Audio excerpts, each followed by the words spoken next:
Just in time, Harry Scott. Hey, what is going on? This is Dino Brookhaven. I'm Dino. What is going on? Good to see you guys. Let's see. Harry Scott's in the chat. Tune the news. I was going to say, what's going on again? It's been a long day, people.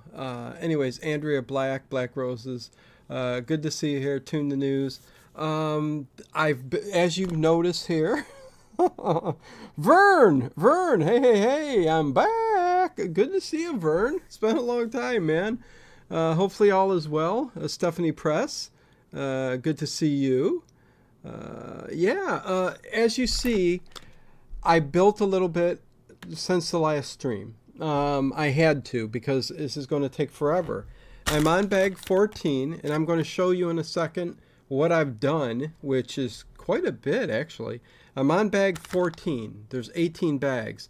So between today and hopefully tomorrow, I should be done to show everything in this haunted house. But as you can see, it already looks pretty damn good.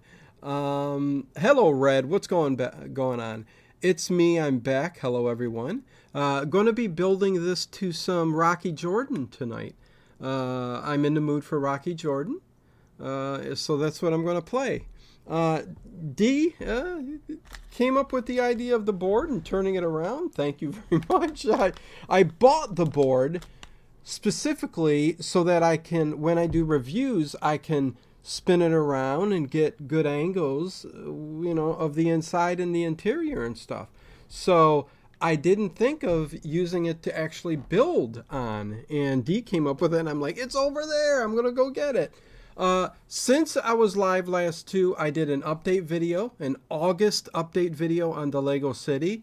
I hope everybody got a chance to see it and comment on it. At least see it, because there were lots of new updates. And honestly, the next update video is going to have even more, because I've got 2 more tables, and I decided what I'm going to do. Let me try to explain this to you. If you look at the city, the last Lego City update video a couple days ago, if you notice how the layout was with the whole back street, Main Street there, and then there's the lighthouse on the left, got a city block on the right-hand side, and then kind of the park right there in the middle. And the street comes around the park and then ends up coming this way outside towards the middle.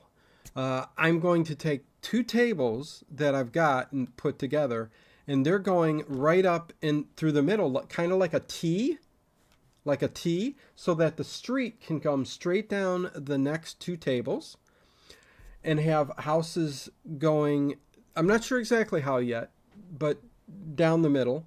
And then at the very end is going to be the haunted house on a hill at the very end of the T, the bottom of the T. So you're going to have, again, I'm trying to explain this the best I can. Main Street, Central Park in the middle, and the street going all the way around down the center T to the new tables that are going, with the haunted house on top of a hill at the very end of this street. And a cemetery is going to surround it. So that is the plan for what I'm doing next down that. And I think that is going to look so cool. Let me bring up the chat here on my tablet, just so I see. Hey, JLR, what's going on? Good to see everybody. I'll probably be here more often once I get a new laptop. No problem, Vern. Connie, let's see. Just want to make sure I don't miss anybody. No worries. So that is my plan. So I would say check out the last update video. Everything I just explained with the haunted house coming at the very end is going to be really cool. And I thought the T shape is going to make it, first of all, really cool with the haunted house at the end there. But then it allows me to make the taller buildings, which there's going to be cityscape kind of buildings, towards the right-hand side over there. And then on the left-hand side, we're going to have an ocean. Well, not an ocean, but, that lighthouse. We're going to extend the water in the camp area in the forest. So that's what I have planned. Chris W., you might have missed all my explanation. I don't know, but I just explained everything I'm going to do in the update. So if you got to go back and look at the very beginning, please do. But can't wait. And I also figured, listen, I have no choice in the matter but to get a camera for right here so that I can shoot sideways. Because as you see, the haunted house as is it would be hitting the camera. It's going to be too high. I still got the whole tower part to build, which is going to come up to here above the camera. And the camera gets out of focus when I bring it into frame here. You know, so I'm kind of keeping out of frame in the moment, but I'm going to have to keep pulling it back, adding parts and pieces and stuff. But I need that other camera angle to be moved right here. So that's what I'm going to do. I didn't know right now. I'm like, oh, shoot. That's not going to be good. The tower's going to come right up to the actual top of this. Like, see, you can see straight down the middle maybe. But anyways, what else did I do? Let's see. Can I open these doors and kind of show you? Man, here. You know what? Let me bring this. I want to show you what I did. Is there an Empire State Building with Kong? Oh, that would be so cool, D. That would be so cool. Listen, there's plenty we can do. This is live, Vern. Yes, this is live. I'm always live, Vern. Anyways, let me see if I can show you the best I can. This haunted house is getting big. But if you can notice here, the front facade has got, yeah, see, I need a new camera angle. This kind of sucks, and I don't want nothing to break. But right there in the front, you can see the sign that says Manor Baron, the windows and all of the front. They did something on the inside, which I hope I can show this, because this is the coolest. This is the coolest thing. There's a light that comes with this, okay? Dino, be careful. There's a light that comes with this, and I wondered why do they have a panel in the back? Okay, let me just light this up and show you. Please let me be able to show this without anything breaking. Okay, see that sign there with the Egyptian Explorer? If I press the light, so you guys can't see, it shows the mummy. Oh, something came off. Okay, that was just a tiny thing. It shows the mummy. Yeah, see, I need a new camera angle. Oh, I did do something. I messed something up. Sorry, guys. Let me push this back. What did I do? I've got the little frog here, and this has got to be pushed back. I'm sorry, you guys. I tried to show you something because I was so excited, and what I ended up doing was messing this up. And now I got to fix it. How about I play a Rocky Jordan while I fix this? Okay, what did I do here? Sorry, people. Okay, oh, there we go. There we go. I think I got it. Okay, that'll go there. Now, see, that's popping off. Something is just a little bit off. And it ain't me. No, I'm just joking. Okay, I'm going to wait a minute here. But the final video review, I'm going to have to show you up close. There's a sign here where you press the button and the light actually lights up and shows the mummy. It's a really cool effect that they did, and I'm pissed that I can't show you. If maybe I can this way. It's going to be small, but see right here, if I light this up, it shows the mummy because the light is reflecting from the back. Anyways, I mean, and it's look at that organ. It's looking so cool. But yeah, I'm gonna next video, new camera angle. And I'm kind of pissed because I think I messed this up. And what did I do? Why won't it go down? Harry? Why won't it go down, Harry? D? What's going on? I'm being goofy. Okay, I'll fix that as I'm opening up bag 14. But there you go, you guys. Let me see. Wow, it has a little TV screen, which moves. It's again, I wish I could show you. I can't lift this up, though. It's getting too big, which is why I need that camera angle. But let's see. Stephanie, good to see you. Good job, Dino. Also, the updates on Dino Brookhaven, absolutely exciting. Thank you very much, Chris. I know you left a comment about the city. Everything is coming together really good. Dino turn table, Lazy Susan is perfect. I can see it would be useful for you to get a larger one so your Lego structure is better supported even if open. Well, no, the main thing is just getting the camera angle like right here, if you can see my hands, pointing straight at it. So that way I could open this up, show you, and it wouldn't be a big deal. So yeah, so listen, I'm going to start building on this set. And please subscribe if you're here for the first time, please, and hit that thumbs up button. Please leave a comment below afterwards. I'm going to do a quick fix here, I think, and then open up bag 14. And meanwhile, talk amongst yourselves, and I am going to play some Rocky Jordan, because I'm in the mood for some Rocky Jordan. So, and anybody who's coming here that's never been here before or never heard an old-time radio show before, Rocky Jordan is a detective, kind of like a noirish type detective. But Rocky Jordan is in the desert. But here we go. I'm going to start out with the Bartered Bridegroom. So enjoy. Let's see. This is why I live vicariously through you, Dino, because I'd have a breakdown with a piece popping off. Be nice to yourself, Dino. Raj Ram, hey, good to see you, Raj. Thanks for coming over here. Hopefully you subscribed. Hit that subscribe button. This is going to be amazing once it's complete and everything's done. But that's why I need a different camera angle. This top view isn't going to work, especially for the haunted house, which is very, very tall. I'm learning. So it is what it is. So let's listen to the Bartered Bridegroom as I continue the build. Here we go. Rocky Jordan.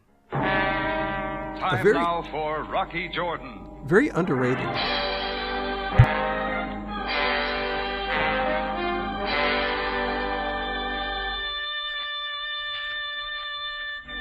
It was a hot afternoon in Cairo when she walked into the Cafe Tambourine. She was beautiful, but there was something else. Something so wrong with the picture that I couldn't take my eyes off her. It wasn't the blonde hair piled on top of her head or the dress that clung to her like a football player covering a fumble, nor even the set expression on her face. But when she stopped in front of me, I knew what it was. She was all woman, but not an inch under 6'4".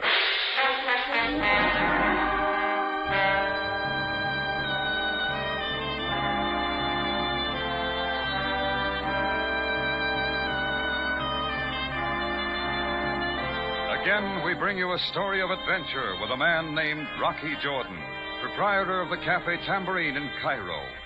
Cairo, gateway to the ancient East, where modern life unfolds against the backdrop of antiquity.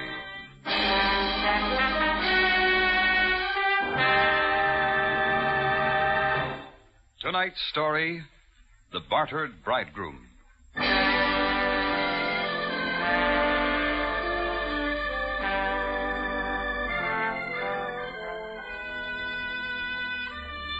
We've had a pretty fair assortment of customers in the Tambourine, almost anything on feet.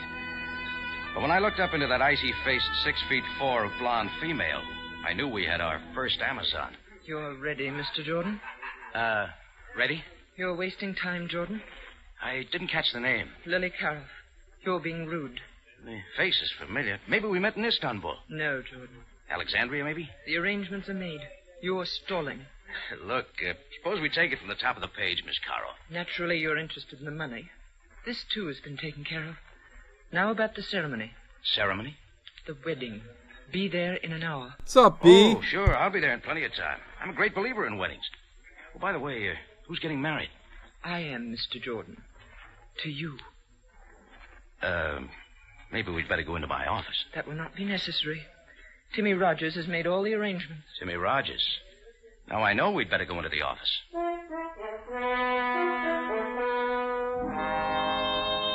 She sat across the desk from me and lit a king-size cigarette. The hand that held the match wore a queen-size diamond. It sent a reflection against the wall. I didn't like the way the reflection quivered. Her face was under control, but her hands gave her away. She was a nervous bride. Timmy should have explained these details. If I know Timmy Rogers, he doesn't bother with details. That's unfortunate. Nevertheless, in 1 hour, you and I shall be married. You will receive $5,000. Is that clear? Oh, very. It is not enough money. Oh, it's not entirely it, Miss Karoff. Having never been married before. You're being rude again. Sorry, everybody. I goofed by trying to show you guys, and I messed something up, and now I'm trying to get this whole front area back on without ruining anything. And it's getting to be it's a pain. So I apologize that I'm not putting anything else together, but this is so technical that I got to make sure this is done right. Otherwise, everything will be messed up. So, oh, another piece just fell off.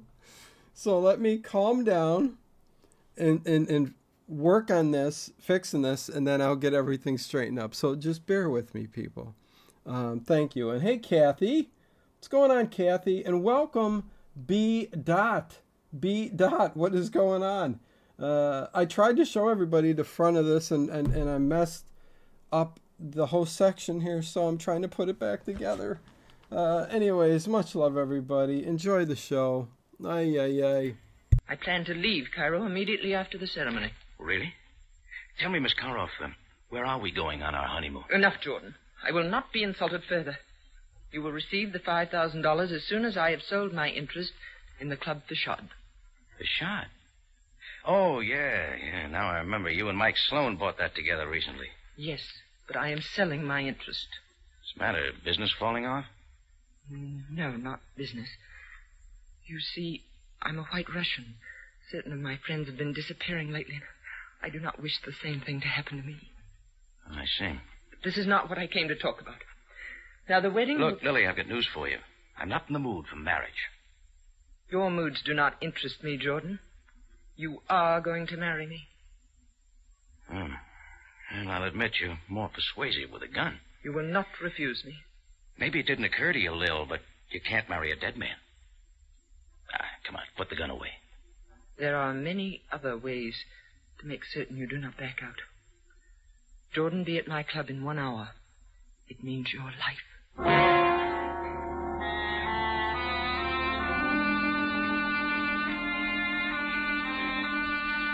She moved out of the office as silently as an Arab folding his tent. I followed her out in time to see her climb into a black sedan 2 feet shorter than the Queen Mary. It faded off into the crowded street. I stood there trying to figure out where I could rent a tux cheap when a hand thumped against my back. I turned to see a watered-down version of Tyrone Power, all of 5'5" in his elevated shoes.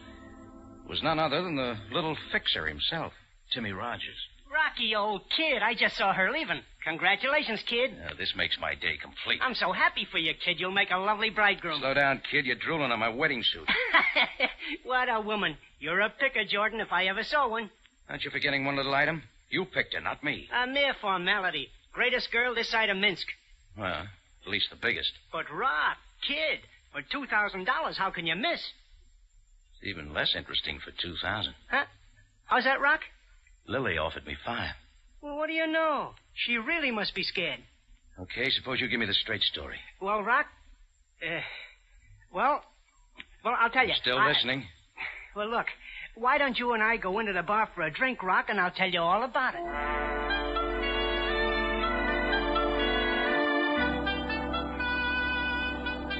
I followed the little man into the bar. We pulled up on a couple of empty stools by the open front door. Timmy Rogers rubbed his hands, licked his lips, and ordered a double orange blossom. Okay, thanks everybody. I got it. I got it together. The roof is together, so that was a pain in the butt. But I was able to get this off to show you what I was talking about.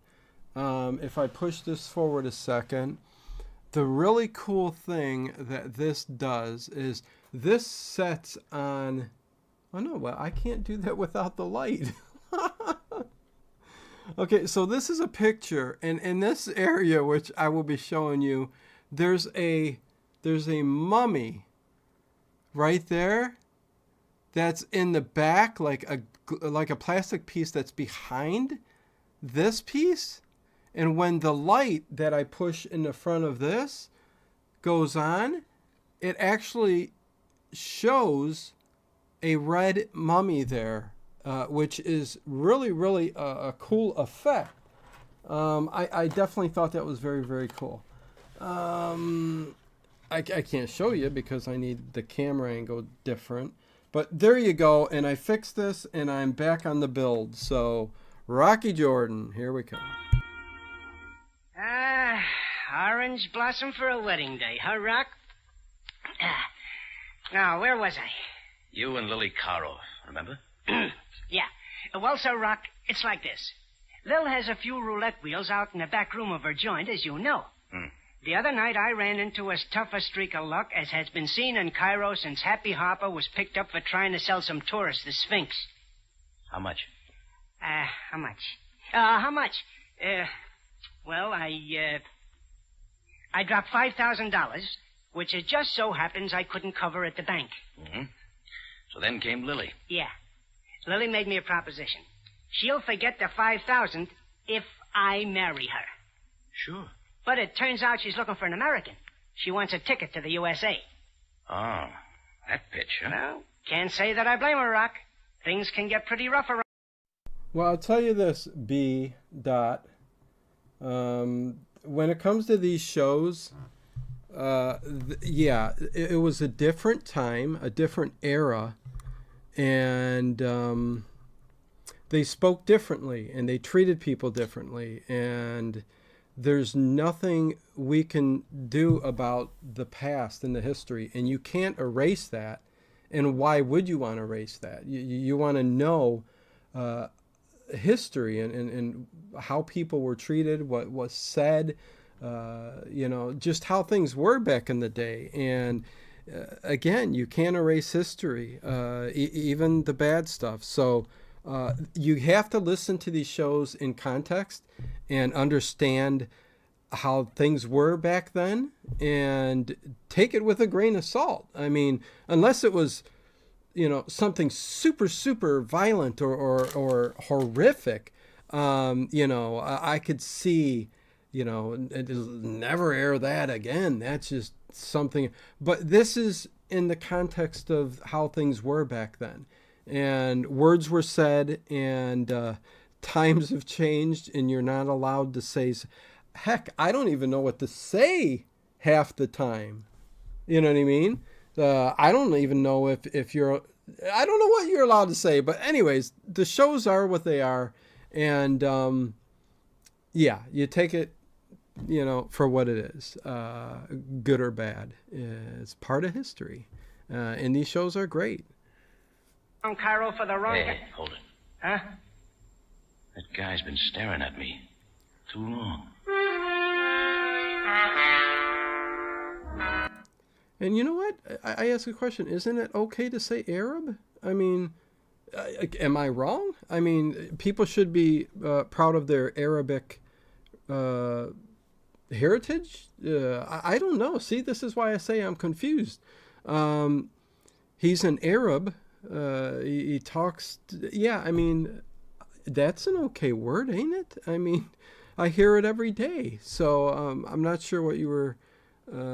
but listen, we're here to build Legos and listen to old time radio. Here I go. Standing there in the open doorway was a brown suit full of balloon-shaped Egyptian. His eyes didn't leave my face as he hooked his cane over one arm and smoothed his white gloves with his hand. He tipped the brown bowler on his fat head and waddled toward me.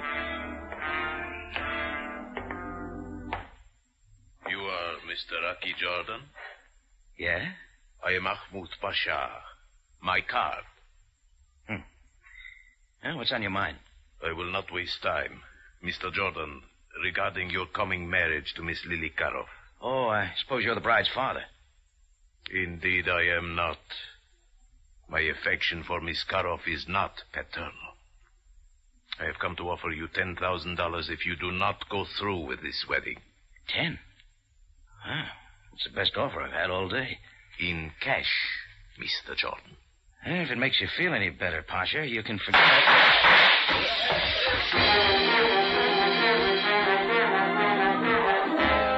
I hit the floor fast. Over my head, the big mirror behind the bar shattered and rained glass. When the rain stopped, I jumped up and raced for the door. Outside, there was a dent in the usual late afternoon traffic, and down the street shot a black sedan. It was the same car Lily Karoff had stepped into 15 minutes ago. Well, that gave me something to think about as I walked back into my cafe to survey the damage. The man in the brown bowler had vanished. Underneath the table, his broken cocktail glass in his hand, was Timmy Rogers. I helped him to his feet. All right, little man, fit that into your patch story. I had nothing to do with it, Rocky, so help me. You'll have to do better than that. Rock, listen. I didn't know Lily would go that far. It wasn't Lily. She may be in a hurry for a wedding, but she doesn't want to marry a corpse. Well, maybe she was only trying to scare you, Rock. Could be, but I don't like her idea of a wedding invitation. Come on, let's go. What are you going to do, Rocky? I'm going to pay my respects to the bride.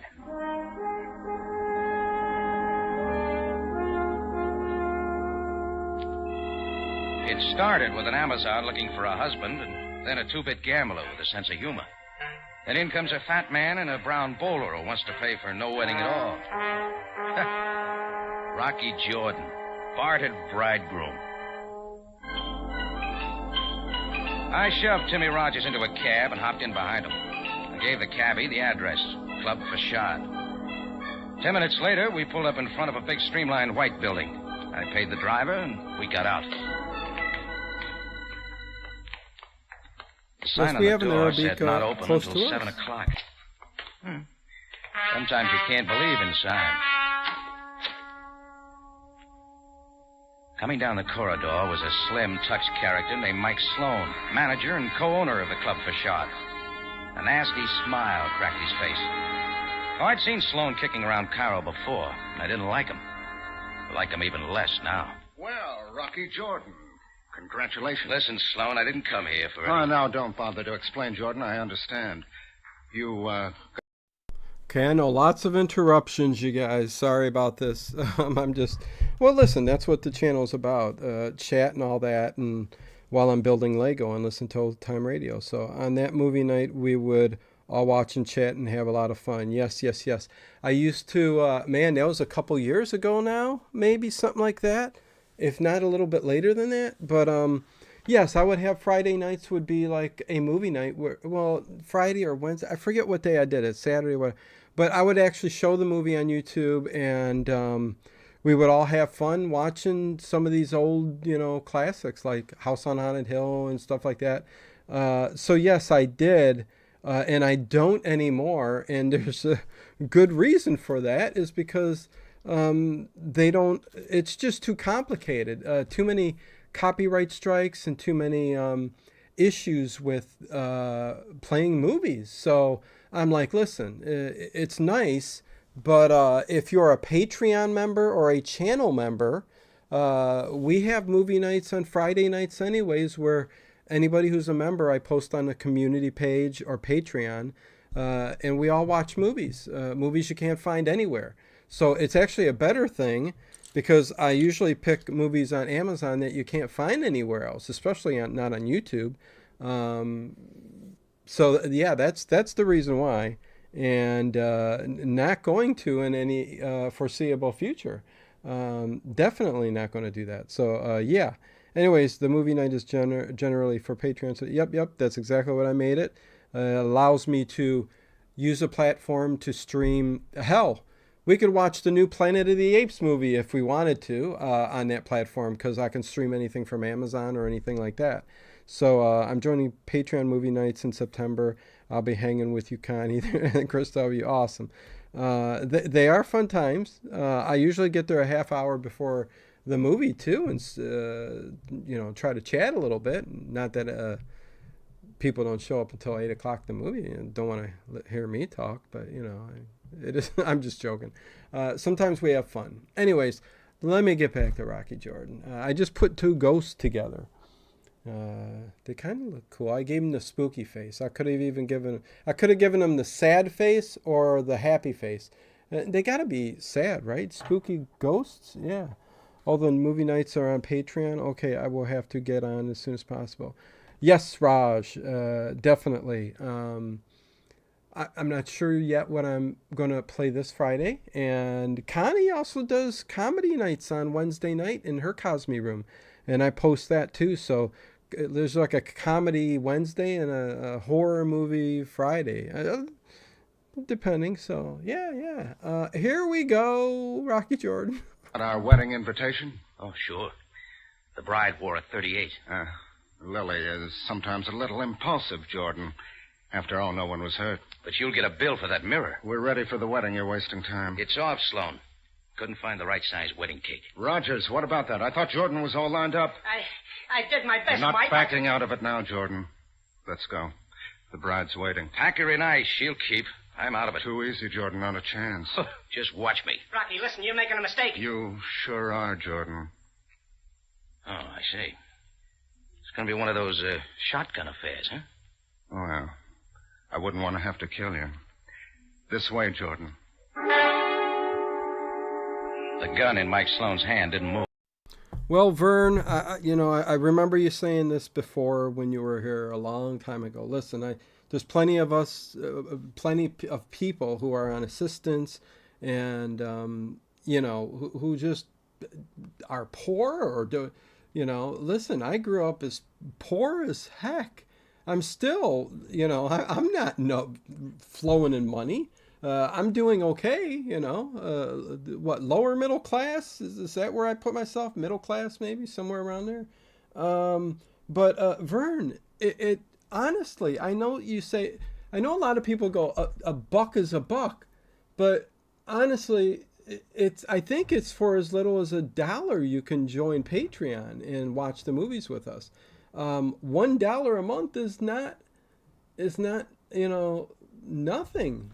I mean, it's literally nothing. So, I mean, that's all I can say with that. I understand and never expect anybody to do that. It's just Patreon and members, it's just making it private like that is just a simpler thing to do because you can't show movies you can't show movies on YouTube. You can, but, depending on which ones you show, you'd get in trouble. So, anyways, Vern, even a buck. I think that's how little you have to do. Anyways, okay, here we go. Let's see what I'm making. It buried itself into the middle of my spine. Timmy Rogers wrung his hands and trailed along behind us. Sloan walked me down a thick carpeted corridor, and we turned left into the main office of the club facade. The blinds were drawn. Sloan slammed the door behind us. Coming toward me from the other side of the room was Lily Karoff, with gold earrings swinging like pendants. She was poured into a glaring red dress that revealed an awful lot of the new look. Well, Jordan, I see you couldn't Tell you what, pass up Vern, the money. if you get a hold of my email, send me an email. I could always send you the link anyways, and you could join us. So, the people who do support, I appreciate immensely. But if you were able to join, send me an email. Tell your boy Sloan to get the gun out of my back, and I'll show you how fast I can pass it up. Mike, is everything prepared? Ready and waiting, Lily. In fact... Lily, my flower. Lily, what's happening? It was the balloon-shaped Egyptian in the brown bowler, his cane still draped gracefully over one arm. As he paddled toward us, his mouth fell open. Inside was a small fortune in gold fillings. What are they doing to you, my delicate Lily? Ahmed, please leave at once. I do not need your help. But, my Lily, I'm here to protect you. These men, they are making a fool of you. Do not believe Get me. out of here, Pasha. This is out of your range. Please, Lily, my blossom, I beg you to see reason. These men, they only mean to do you harm. The lights. Where are the lights? Help!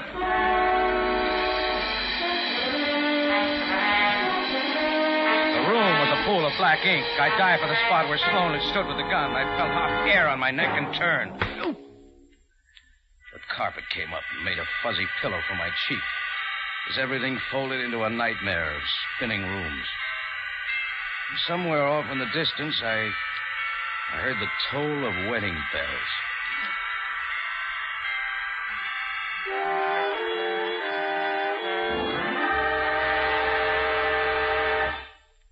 Tonight's story continues in just a moment. We're sure you listeners, many of whom have written letters to CBS, are happy to know that Rocky Jordan is back on the air. Yes, Rocky Jordan joins one of the most outstanding mystery lineups in radio. Over your CBS station every Sunday night, you'll hear not only Rocky Jordan, but Sam Spade, Dashiell Hammett's Great Private Eye, and The Whistler, one of the most popular shows on the air. Remember, this half hour each Sunday evening will be the time for Rocky Jordan. Now, back to tonight's story, The Bartered Bridegroom.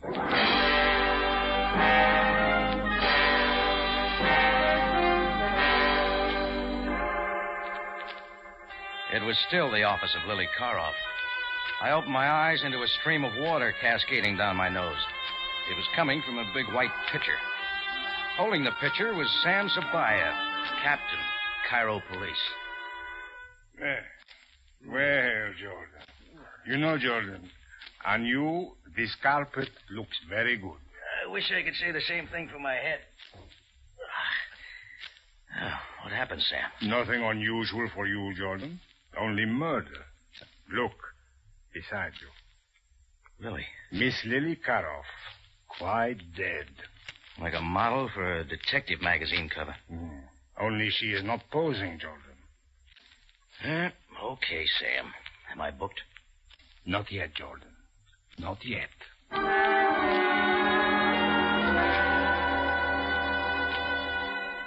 The dialogue wasn't exactly sparkling on the way to the Cairo jail.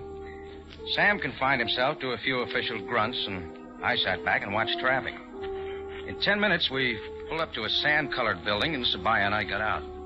I followed Sam to a small back room. He closed the door and pulled up a couple of chairs. Coffee, Jordan? Oh, I need more than coffee, Sam. But we serve only coffee here. Sorry. Now, please tell me everything. Beginning when? I need more than The coffee. police received an anonymous phone call to come to the club facade at once. I arrived to find the body of Lily Karoff shot to death. The gun that apparently killed her was in your hand. Oh, you tell it much better, Sam. Go ahead. Never mind, Jordan. I'm waiting for your story. All right, I'll make it brief. Lily came by my office this afternoon with the idea of marrying me. She said something about wanting to leave the country.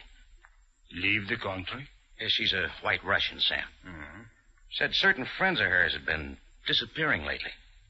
Hey, underground stuff maybe, huh? Yeah. Underground, of course. Very likely. Well, that's what the lady said, Sam. The lady deceived you, Jordan. I will show you.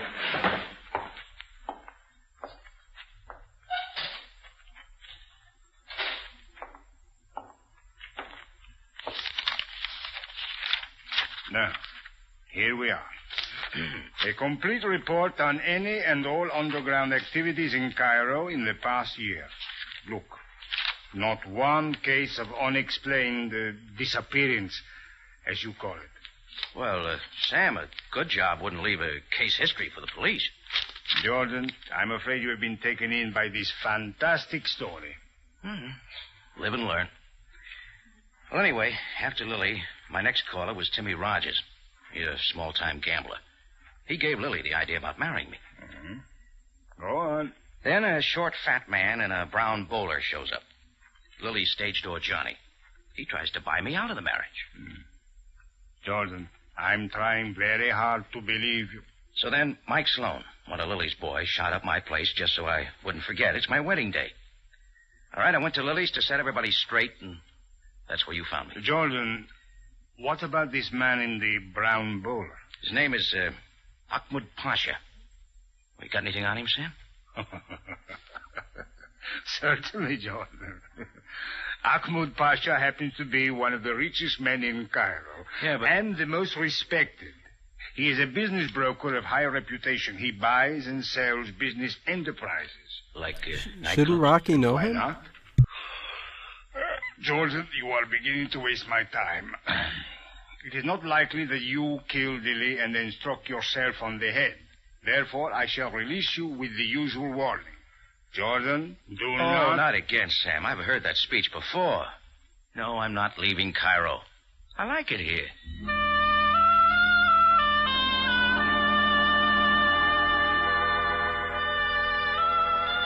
I strolled out of Sam's office and onto the busy street. The neon signs were beginning to light up, which reminded me that the night crowd would be moving into the Cafe Tambourine. But there was one little... Yeah, boy, I really interrupted this show a lot today. Yeah, Vern, that was a show I did on ghost stories during one of my Paranormal Into the Night shows. And yeah, I asked for people to send in ghost stories for me to read, something strange that happened to you or anybody in, in their past, in their life. And I think I got 2 responses, something like that, so I gave up very quickly and said, okay. But Vern did send one in. A couple other people sent something in, but I was trying my best to get some real-life ghost stories from people, and it wasn't easy to do, but Vern did, and I shared that on the stream, Vern, right? No, I did. Anyways. This Bartered Bridegroom. matter that came before business. Murder. I was only a block away from the station when a small character stepped out of a darkened doorway. Well, Rock, old kid, I've been looking all over for you. Why don't you try the other side of town? Listen, Rock, I didn't know it would turn out this way. I just read the extra about Lily. Look, Rock, you gotta believe me. I ran out of Lily's place the minute the lights went out. I didn't know about it till later. Sam Sabaya might like to hear that story. Look, Rock, I saw something in that room. You know who turned out those lights? Sloan did it. I saw him. It's not news, little man. But Mike Sloan has some answers, and that's the man I'm going to see. But, Rock, he wouldn't be hanging around the facade. Maybe we ought to go back to your place and get a drink first, huh? Hey, maybe you're right for once in your life. You give me an idea. Timmy Rogers and I headed back to the Cafe Tambourine. At every corner, Timmy looked 4 ways before crossing the street. It was exactly 7:30 when we walked in the front door. I worked my way through the crowded tables toward my office. Timmy Rogers hung on my coattail like a scared kid at a bargain counter. I opened the door. Just as the books were beginning to balance, I knew I had to throw them all out of the window. Sitting behind my desk was the man I was looking for, Mike Sloan. He was dead. 3 holes neatly punctured the starched white shirt front of his tuxedo. Rocky, is he dead? Shut the door. Rock, what's that? It's a calling card. Sloan had it crumpled in his hand. Gee, Rock, let me see it. Yeah, not so fast. Here. What? There's nothing on it. Just a dirty orange spot. Try turning it over, Timmy. Makes more sense that way. Yeah, I bet you can see a lot more details up there, Raj. You guessed it. It's his you're calling welcome. card. Then that means Ahmed Pasha left it there? Oh, not likely. Maybe Sloan was trying to tell us something. You're right, Rocky. Sure. Ahmed Pasha was in love with Lily and she wouldn't have him. So when he couldn't stop the wedding, he killed her. And Sloan saw him do it. It fits that way. And maybe it does, Rocky. What are you going to do now? Find Ahmed Pasha. Well, I don't know, Rocky. The Pasha didn't strike me as that kind of a guy. Maybe we're jumping to conclusions, Rocky, huh? Maybe not. Well, I don't know. That isn't much proof. Ahmed Pasha just doesn't look like the kind of person who would commit murder. Are you going to call Sabaya? Yeah, later. There's one other call I'm going to make first. Where's that, Rock? The card says office number 17 Kadru Street. Well, pretty late for calling at Pasha's office, isn't it, Rock? Just a hunch, that's all. Coming with me? Yeah, well, okay, Rocky. I guess so.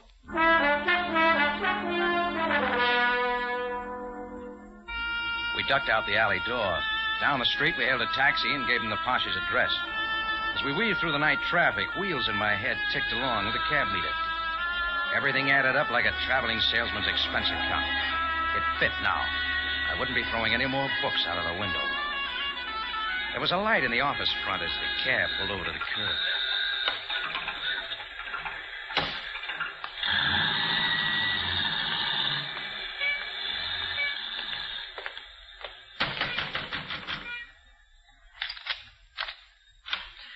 What is it, please? I'm looking for Ahmed Pasha. Is he here?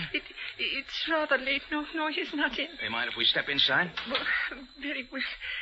You are also from the police? Rocky, maybe we better get out. No, not exactly, sweetheart. Ahmed Pasha left a calling card at my place. I'm returning the call. Then you are not the police? No. When were the police here? A while ago. I don't remember. Please. Ahmed Pasha is not here. I cannot help you. I've not seen him all afternoon. Oh, just calm down. We'll make this short. Please don't ask me any more questions. It is time to close the office. Thanks, Raj. I don't know about multitasking. Any idea well, where we you know find what? him? Maybe I know. Perhaps at his hotel. That is all I know. Oh, yeah, the Parner. No. The Hotel Shepherd. Room 614. Oh, yeah. Yeah, sure, that's it. Sorry to bother you.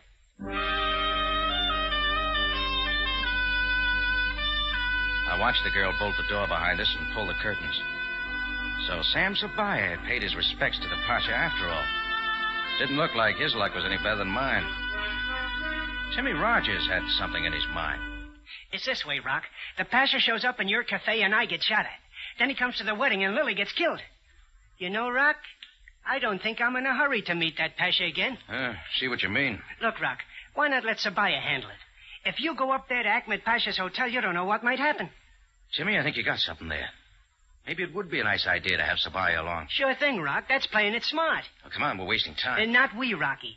If Sabaya is checking on Ahmed Pasha, I'm next. I don't want any part of that police station. The last time I dropped in to see Sabaya, I stayed 30 days. All right, see you around, Timmy. Yeah, sure, Rock. See you around. I found the nearest phone booth and dialed police headquarters. Sabaya was gone for the night. My next stop was the Cafe Tambourine. Nothing had turned up. Mike Sloan was still sitting behind the locked door to my office, and I left him there. That made it complete. There was only one item left on my list. Hotel Shepherd, room 614.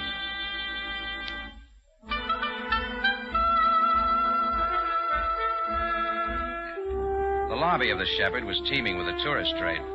I strolled over to the main desk and waited for a pith-helmeted Englishman to collect his mail. Then I moved in. Rocky Jordan. I say, it's good to see you again. Where you been? Oh, usual places, Archie. What's on your mind, Rocky? Archie, you got a small favor. Oh, Rocky, the last favor you asked of me almost cost me my position here. Oh, sorry to hear it. This one's going to be easy. Oh, yes? What is it? I want the key to room 614. Really? Oh, no. Oh, now, Rocky. There you go again. Oh, this is important, Archie. Oh, I can't do it, Rocky. Sorry. I'd really be discharged doing a trick like that. Besides, that's Ahmed Pasha's room. Don't you know that? Well, he's a permanent guest Look, here. Archie, I said it was important. Oh, well, I'd like to, Rocky, but you know... Thanks, Archie. I knew you'd help me out. Archie's a real friend. He made like he didn't even know I'd slipped him the 10 spot when he handed me the key. Being in Shepherd's was like old home week. When the little numbers on the door said 614, I stopped. This was the end of the line. I put the key in the lock. I gave the doorknob a quick turn, kicked the door open, and dived for the floor inside. When the shooting stopped, I reached back with my foot and kicked the door closed. In the thick darkness, I started crawling for the spot the shots had come from. I figured he wouldn't move, but I was wrong. I met him halfway. He didn't have time to shoot again.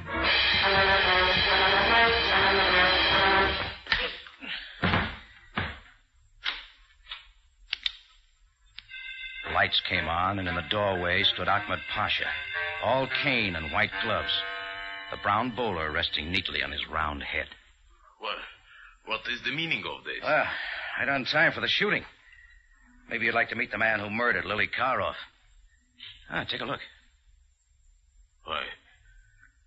Why? That's right. The little fixer himself, Timmy Rogers.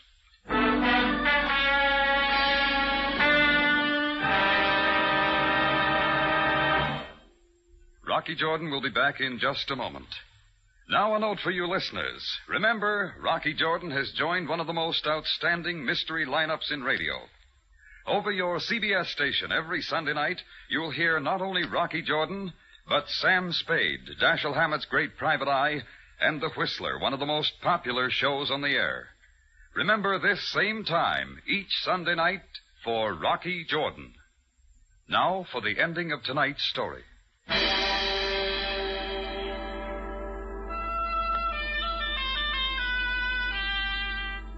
It was after midnight before Sam Sabaya and I could settle down back in my office at the Cafe Tambourine.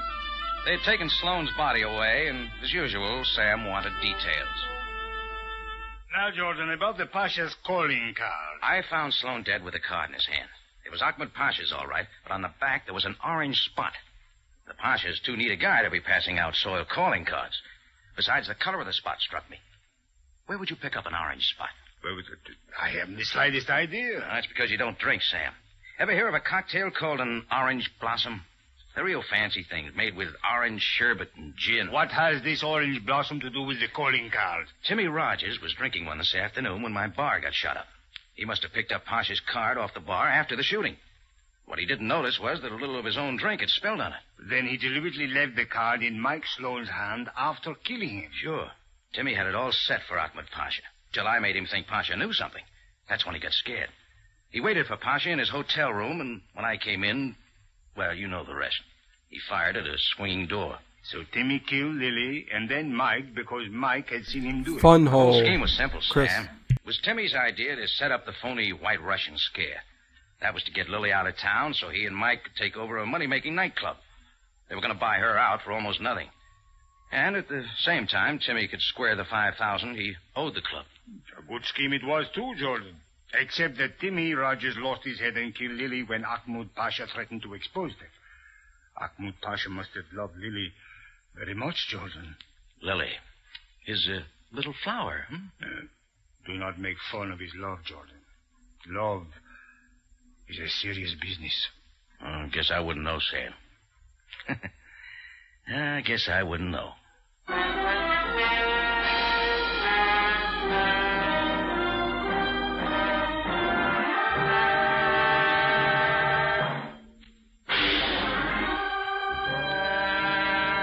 Rocky Jordan is presented from Columbia Square in Hollywood and stars Jack Moyles in the title role.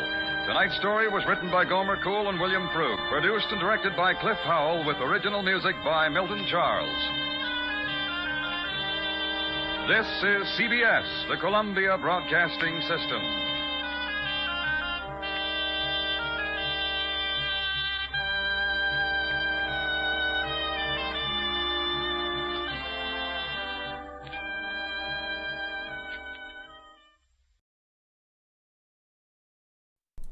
Yeah, that was well, Fantasy makes some cool sets too.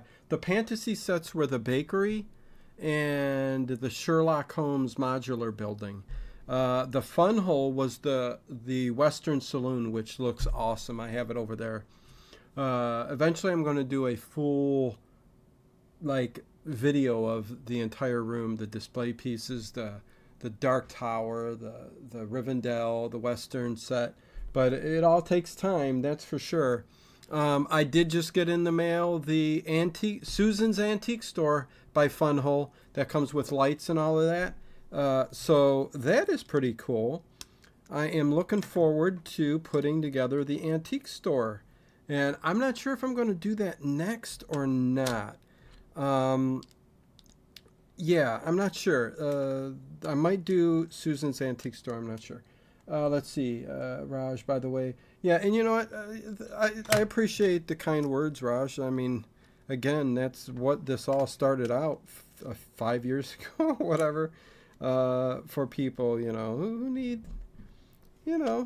going through depression and all kinds of other stuff, and just sitting and hanging out with somebody and a group of people, like in chat and stuff like that.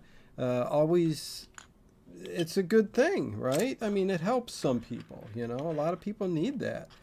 Heck, I've needed that for the past 9 years. I've used it myself, so there you go. By the way, Dino, do you still have the movie trivia nights? I haven't had one in a long time.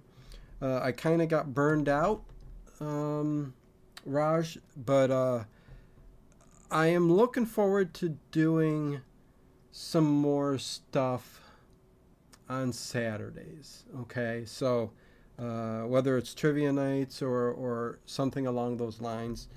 They didn't always do that well, so, you know, maybe that was part of it, but, you know, and listen, the Legos are keeping me pretty busy, but Saturday nights I definitely want to start trying to do something again. So yeah, it's an awesome thing.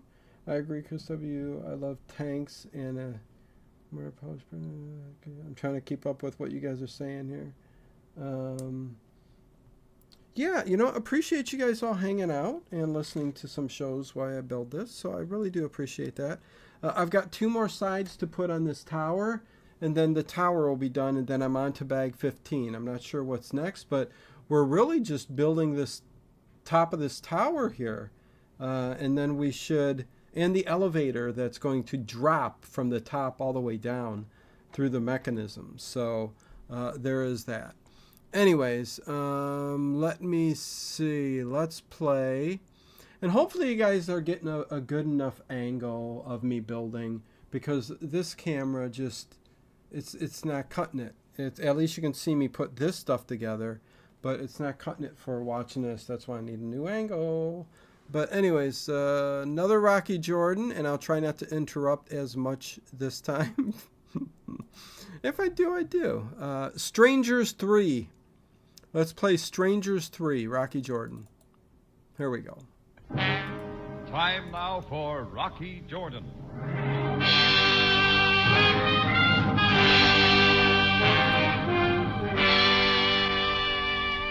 I'm always suspicious of a man, even in Cairo, who wants to play hide and seek.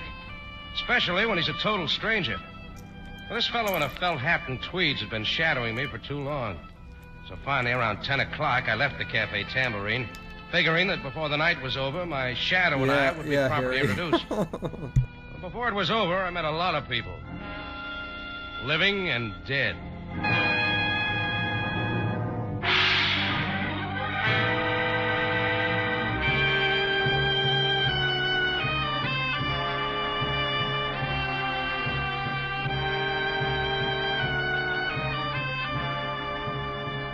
Again, we bring you a story of adventure with Rocky Jordan, proprietor of the Cafe Tambourine, which stands in a narrow street off Cairo's native quarter within sight of the Mosque Sultan Hassan. The Cafe Tambourine, crowded with forgotten men from the world's waterfronts, alive with the babble of many languages. Now, Rocky Jordan, and tonight's story, Strangers 3.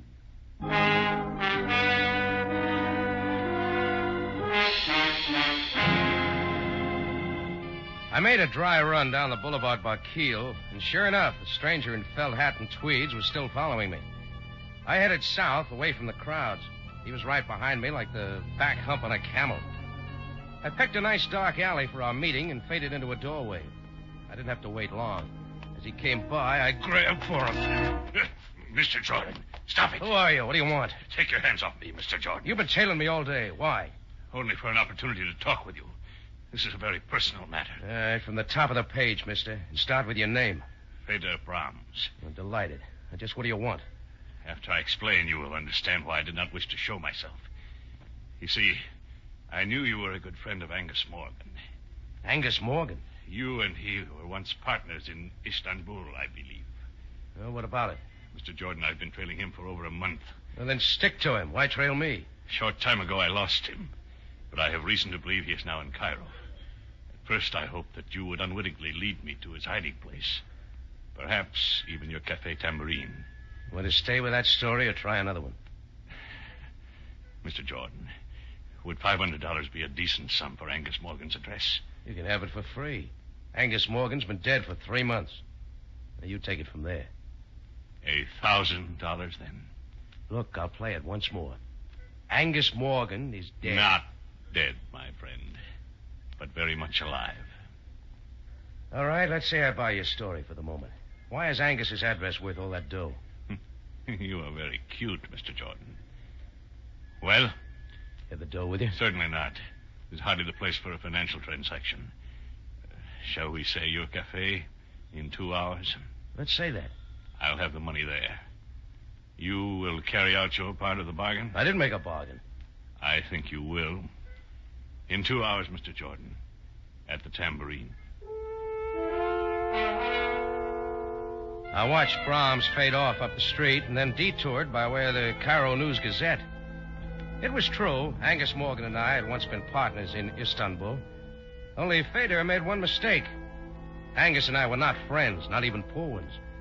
Angus had double-crossed me and run out, owing me $15,000. If Angus was alive... Hey, Legend Builder. What is going on?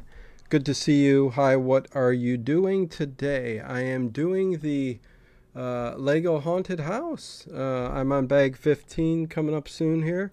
So yeah, that's what I'm doing. I'm putting together the Lego Haunted House. The channel has a lot of stuff going on. Live builds and a giant Lego city that keeps getting bigger and bigger and bigger. So it's not a movie. It's not a movie. I'm building these while chatting and playing what is called Rocky Jordan, a detective show from the 40s, late 40s. Yeah, so I'm just playing some old-time radio shows while I build the set and hiccup like I'm doing. So right now it's Rocky Jordan, Strangers 3. So enjoy. Hopefully give a subscribe. And yeah, I'll check you out later. There you go. Only one thing interested me. My 15 grand. It took some fast talk and 20 piastres to get me into the newspaper morgue that time of night. But from then on, the night clerk was cooperative. And what was that name again? Morgan. Angus Morgan. Oh, yeah. Moody, I wouldn't mind this night job if it wasn't for my wife. You married? No. There was a story in the paper about his death about 3 months ago. Don't ever get married, not if you work nights. What'd you say that name was? Morris? No, Morgan. Now, take my wife. I always wants to know what happened. Wait. That's the one I want right there. No, that's Morgan. Angus Morgan. Give it to me. Okay. What can I say to her? She wouldn't believe me anyhow. Angus Morgan. Killed in mysterious explosion, salvaging operation. Off the coast of Ras El Had. Yeah, then she says, why can't an alert, energetic man like me get a day job? Sure looks dead, all right. She's just that way. Huh? My wife. Oh, yeah. Well, thanks for everything. Here, file this back under Rocky Jordan. Sure. Good night, Mr. Morgan. I decided to make one more call before keeping my date with Feder Brahms at the Tambourine. The authorities seemed sure Angus Morgan was dead. But if he was alive and in Cairo, he was here for one reason. A reason named Sabina. She wasn't too much to look at now, but at one time she was the toast of Istanbul. These days, she ran a Turkish bath near the Sharia El Mudafar. It was late, but her office door was open, and the sign said, "Come in." So I did. I can't believe it. When can I see him? He's waiting at the Sharon Sanitarium. Philip, wait. Hello, Sabina. Did I interrupt something? Rocky Jordan. Yeah, we meet again, Sabina, like old times. Don't tell me you want to lose weight. No. There's enough hot air over at the Cafe Tambourine to keep me in shape. I'd like a word in private with you, Sabina, as soon as you're through here. Why, I am in no hurry, Sabina, so suppose you go ahead and see what Mr. Jordan wants. I will wait for you. Why, that's very kind of you, Mr. Tournay. Yeah, thanks. We'll only be a minute. Yes, Rocky? Who's the overgrown Frenchman? Oh, Mr. Tournay was arranging for me to give someone a massage at the sanitarium. Please, Rocky, what do you want? Sabina, what do you hear from Angus? Massages at the sanatorium. Angus?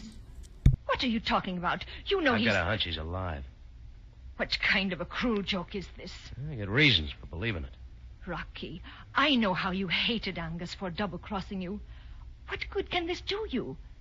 Can't you let the past sleep? Still do anything for Angus, wouldn't you? Get out of here, Rocky. Sure, Sabina. Get out! I got out. If Sabina was putting on an act, she wasn't doing a good job. Getting tall. But I knew my visit with her was a sure way of making Angus show his hand, if he was around. I went back to my cafe tambourine. It wasn't yet time for Feder Brahms to show up, so I sat down in my office to try and decide how I could handle him. Hello. Hello. Is this Mr. Yorton? Yeah? Good. I want to speak to you, Mr. Yorton. It is very important. Who is this? Oh, yeah. We have never met. My name is Svensson. Swenson? Jan Svensson. Oh, naturally. Mr. Yorton, I saw you talking to a man named Feder Brahms. Nice of you to tell me. I don't know what he offered to pay for information leading to Angus Morgan, but I can guarantee you I will double his price. I didn't know a dead man was worth so much. Mr. Yorton, a man does not yoke when he is 40 fathoms under. Look, drop the salty talk and get to the point, huh? I am staying at the Hotel Mala, room 6. Will you come see me right away? How much money did you say? I'm sure we can strike Hotel a bargain. Mata. Then get What's ready the to Mata bid, for Swenson. you? You got competition. I hung up knowing that Feder Brahms wasn't the only one who'd been following me. Add one Jan Svensson. I figured Feder and his appointment could wait. 2 heads were better than one, and if my 15 grand was around, I wanted to be sure of it. The Hotel Mala wasn't far, and I was there in 5 minutes. Room 6 was on the first floor. There was a light on inside the room, and I knocked on Jan Svensson's door. No answer. I tried the door, but it was locked. So I called the hotel manager, and we went in. Oh, what has happened?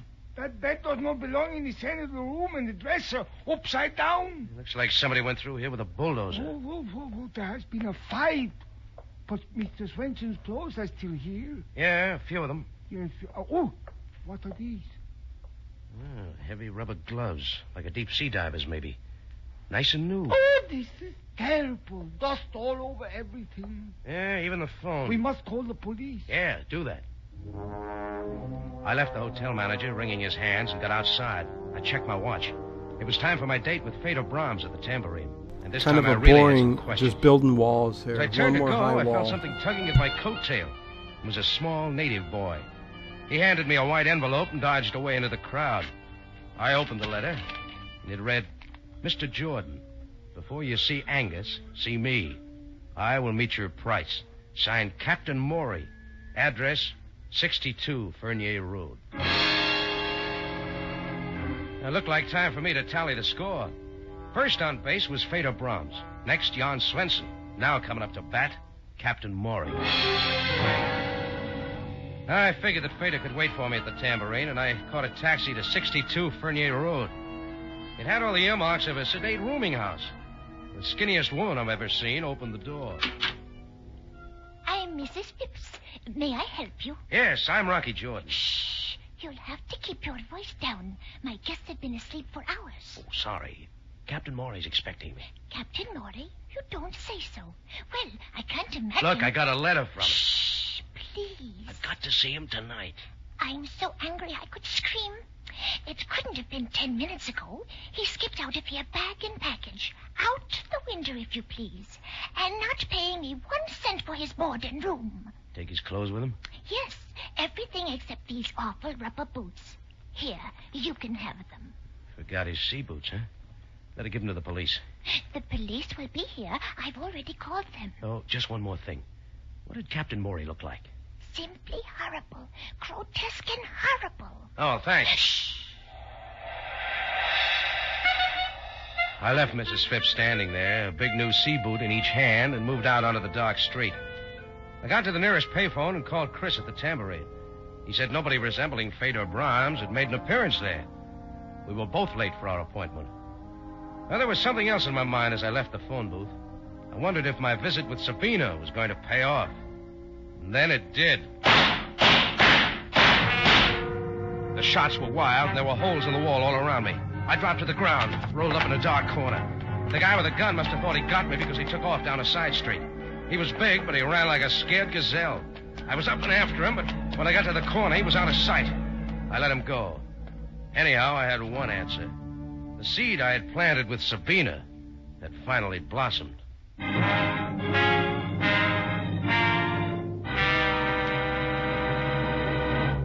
Rocky Jordan returns in just a moment. On CBS, My Friend Irma is now one of the most popular comedies on the air, and the two characters, Irma and Jane, are familiar to millions. You'll enjoy Irma to her last dumb remark on My Friend Irma, following CBS Radio Theater Monday night.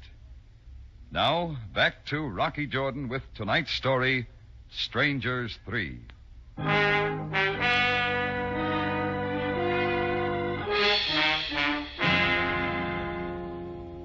Angus Morgan was supposed to have died 3 months ago. That's what the record said. But when 3 men named Fader Brahms, Jan Swenson, and Captain Maury came to Cairo looking for him and said he was alive, I was interested. Angus owed me $15,000, and I like money. My visit with Angus's old girlfriend, Sabina, paid off on the nose. When shots started flying, I knew Angus was close by. Back in Sabina's office, the fellow named Tournier had mentioned the Sharon Sanitarium, and Sabina hadn't covered it too well. So the next day being Sunday, I invested in 12 roses and paid the Sharon a visit. On the 3rd floor, I hit pay dirt. I swung a door open, and there, propped up in bed playing chess with Philip Tournier, was Angus Morgan. Rocky! I brought you some flowers, Angus. Shut the door. How did you find me, Rocky? I dropped Telephone Legos. book. I'm going under the Same table. old Rocky. Is he your finger man? Me and Philip Tournier, my bodyguard. We've already met twice. Twice, Mr. Jordan? Once at Sabina's and once outside our phone booth. You're a bum shot, Tournier. I'm afraid you are mistaken. Skip it. Listen, Angus. Rocky, how did you know I was still living? 3 men told me. 3? Well, count them. Fader Brahms, Jan Swenson, and Captain Maury. No. You're having a relapse, Angus. Maybe I better call a nurse. Stop it, Rocky. They say they're alive. Breathing, too. Right down your I thing. went under the table. You know where I am. Not yet, Angus. But they're each offering me a few thousand for that information. I'm beginning to see what you mean. Seems there was a debt. I'll refresh your memory. $15,000. Rocky, I'll pay you every cent if you promise to leave immediately and forget you've been here. As far as I'm concerned, Angus, you're resting where you so justly deserve. Got it with you? Yes. Philip, this is just between Rocky and me. So if you leave the room... But, Angus, you are sure I can trust Rocky. You can get me some cigars while you're out. Go on. Very well. I will be back shortly. Well, Rocky, it's been a long time. The money, Angus, remember? Very well. You hand me that valise on the lower shelf of the cart there. Oh, sure. Yeah, feels loaded. Hey, sweet indigo. Yeah. Here you It's are. getting tall. $15,000. Cut it if you like. Don't worry, I'll be back if it's not all here. Angus, I'm overwhelmed. You're paid. Just keep your promise and get out. Sure, I know when I'm not wanted. Just one more thing. Yes? Tell Tournier to stop using me for a clay pigeon, or I'll have your 3 friends up here next. I'm gonna show you, Rocky. You'll never hear from me again. Angus put his valise back where it was, and I got out. I walked slowly down the stairs, trying to decide what I was going to tell Fader Brahms. He still hadn't kept his date with me. Well, I had my dough. I promised Angus to keep my mouth shut, and that's the way it was going to be. I just about reached the main floor when Bedlam broke loose. It was coming from the 3rd floor. I raced back up the steps 2 at a time. Down the hall, a crowd was gathering in front of Angus Morgan's room. I saw Philip Tournier come out of the elevator when we reached the room together. We pushed through the crowd of Sunday visitors and into the room. And there was Sabina. Sabina, what is it? Pull yourself together, Sabina. What happened? I walked into the room and there he was. There's no doubt about it this time. Angus is dead. Stabbed to death. From there on, things moved fast. Sam Sabaya, captain of the Cairo police, took over. A very thorough man, he rounded up everyone connected with the case. Down at headquarters, I was kept cooling my heels while Sam talked to Sabina and Tournier. He called me in last. Well, George. Well, I'm definitely... Swamp Out Back sounds cool. Definitely need... what I'm mainly going to work on is the front cemetery with this up on a hill, which I found out how to get this up on a hill. Going to be cool. Look how tall this is already. I've still got one more, and then the tower. This is going to be not as tall as the Dark Tower, Bartered, from Lord of the Rings, but this is going to be quite tall. And it's going to be cool, too, because the elevator just all the way down to the bottom. Very cool. Then I am afraid you have a great deal to explain. Well, by this time, Sam, I thought you'd have the murder solved. George, and this time, let's get to the point. I suppose Sabina told you I had it in for Angus Morgan. That is correct. And Tournier happened to mention that I threatened Angus. Just one more thing. In Angus Morgan's room at the sanitarium was a valise containing $300,000. $300,000? He is missing. I believe 15,000 of it is in your pocket. Tournier did talk, didn't he? May I see it? Sure. Thank you. Hey, what are you doing, Sam? That's my dough. We shall see. Right now, it is Exhibit A. Where is the rest of the money, Jordan? How should I know? Well, now, wait, Sam. You don't think... Would you like to tell me everything now, Jordan? Of course. I was as sure as anybody else that Angus Morgan was dead. Then people came to me looking for him, said he was alive and in Cairo. What people? Well, first a guy in a felt hat and tweeds named Fedor Brahms. Then Jan Swenson and Captain Morey. They both skipped out, but I'll give you their former addresses. You better look them up, Sam. Getting back to Angus Morgan, how did you find him? Philip Tournier let his whereabouts out of the bag when I went to see Sabina. Oh, and by the way, an hour later, somebody tried to kill me. I think it was Tournier. But about that 15 grand, Angus owed it to me. I will do my best to find this threesome you speak of. But, Jordan, the facts remain incriminating. I was halfway out of the building when the murder took place. Save that part of your story for the inquest tomorrow. We will notify you of the time. Okay, Sam, we'll play it your way. Good night, Jordan. Good night, Sam. Oh, and by the way, when you give me back my money, I'm going to buy you a present. Oh? What, Jordan? A can of oil. Your chair squeaks.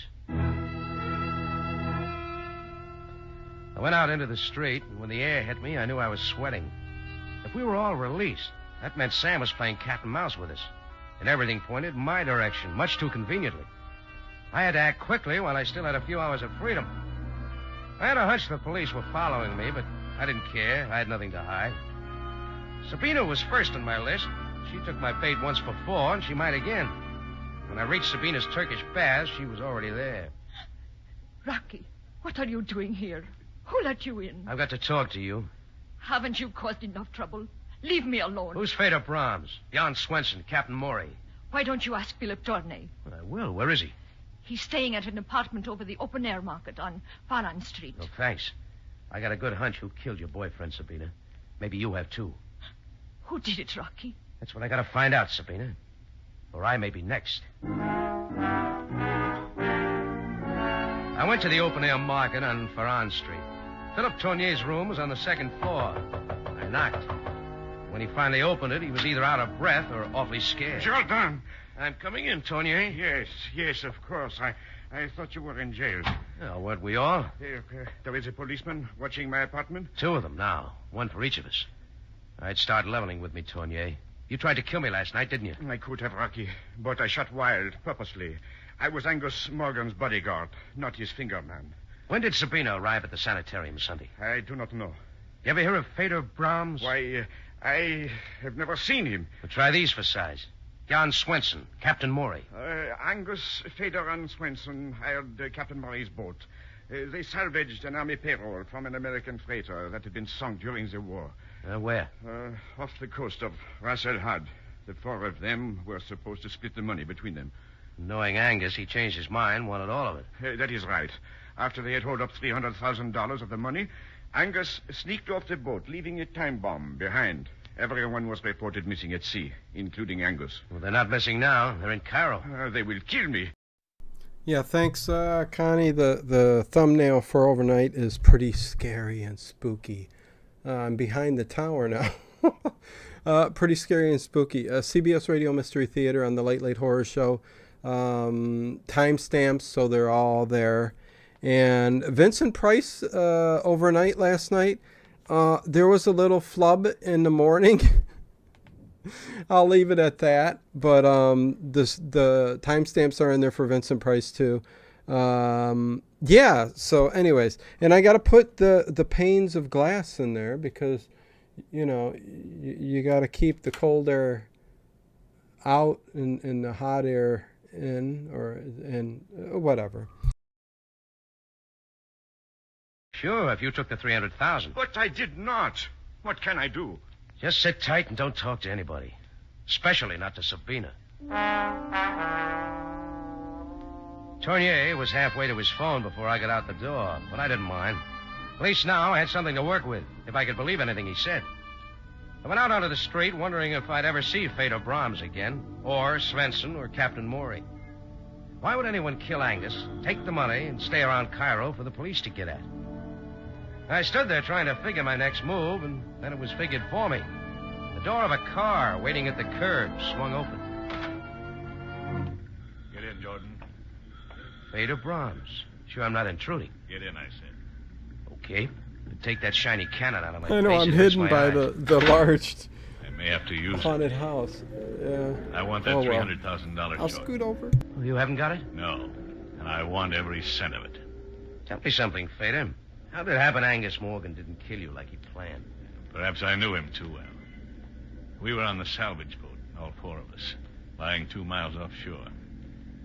One night I heard a sound, went up on deck. And I heard oars fading into the fog. It was Angus Morgan taking all the money we'd salvaged. Yeah, I love coffee, Andrea. It's one of my favorite flavors other than chocolate. Well, you know, coffee may be even better than chocolate when it comes to flavor in my mouth. I just love coffee. But I'm sensitive to the caffeine in coffee, and I can have a decaf cup and feel it, really feel it. But it's the one downside of coffee, man. Not for everybody, but most people, once you stop drinking it, the headaches come on, the migraines come on, and it kind of sucks. Yeah, but coffee is so good. But anyways, thought I'd mention that. Love coffee. Before I could do anything, there was a blast. I came to on a small vessel sailing for East Africa. Took me 2 months to get back. And I've been looking for Angus ever since. I see. Now you see why I want that money, Jordan. Why don't you look up Jan Svensson or Captain Maury? Why pin it on me? I think you have it. Jordan, I swear I'll kill you right here. Oh, maybe not after you take a look out the back window. Where? Black car? Keep watching it. The police, Feder. They've been tailing me all day. Perhaps you are not lying. Now listen to some sense. You want the money. I want to get the guy who killed Angus Morgan to clear myself. We can get him together. You know who killed Morgan? Yeah. Captain Maury. I'm sure I saw him at the sanitarium. Captain Maury. Of course. What's your plan? Well, first we split up. Shake the police off our trails. Meet me at the corner of Sika and El Modar, right by the old tower. Why there? I think I know his hideout. You'll be there in 30 minutes. Very well, Jordan. I will be there.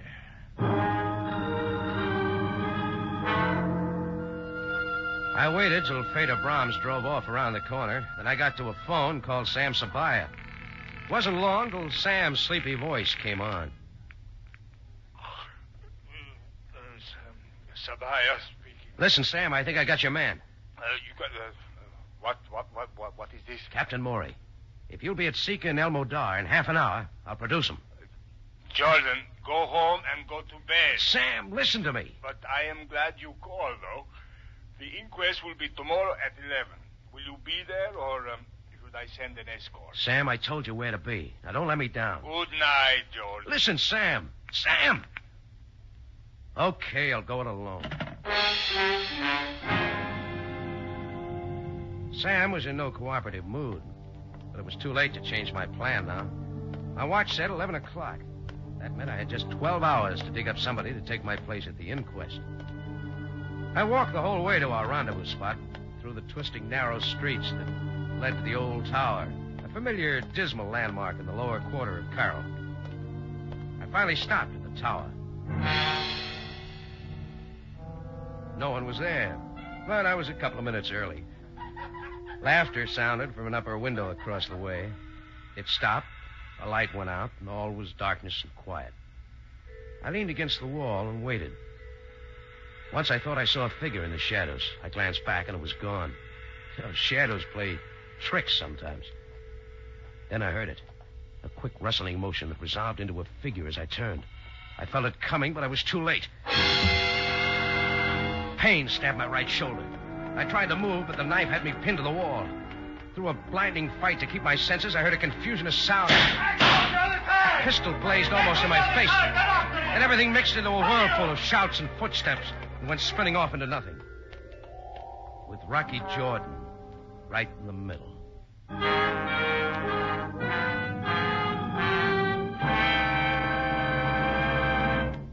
Rocky Jordan will be back in a matter of seconds with the ending of tonight's story.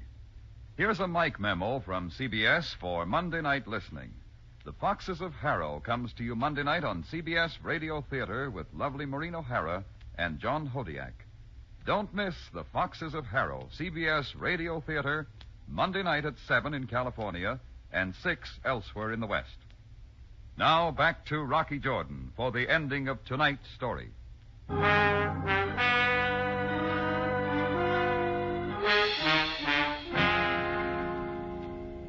When I opened my eyes, the darkness of the night under the old tower had changed to all white.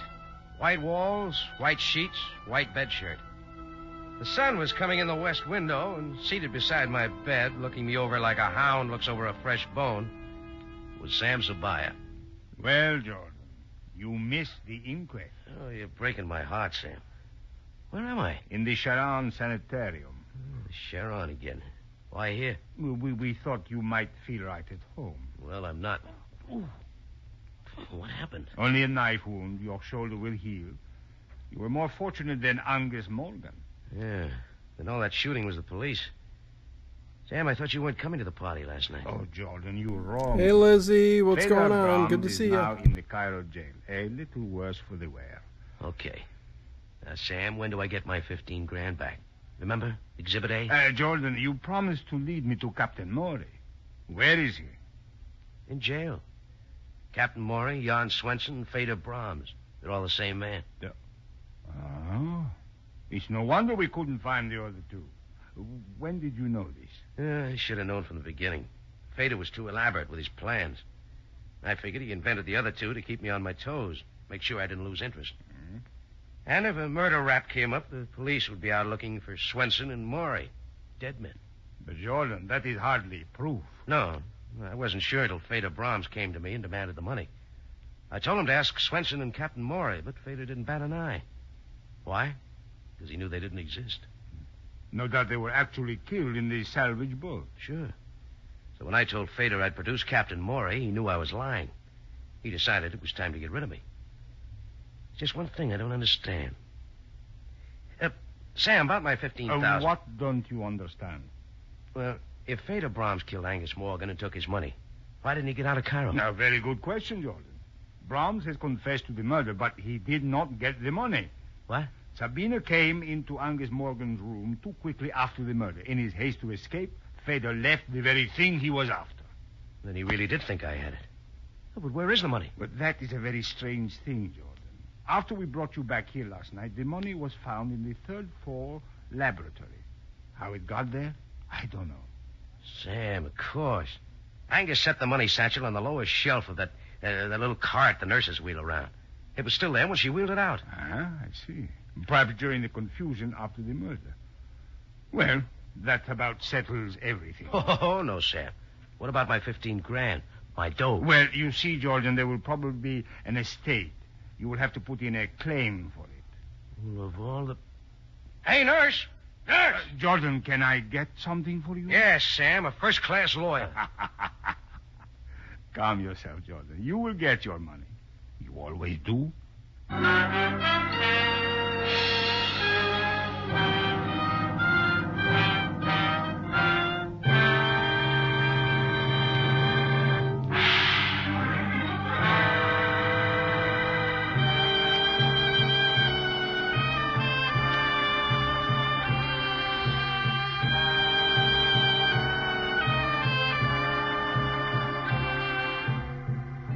Rocky Jordan is presented from Columbia Square in Hollywood and stars Jack Moyles in the title role.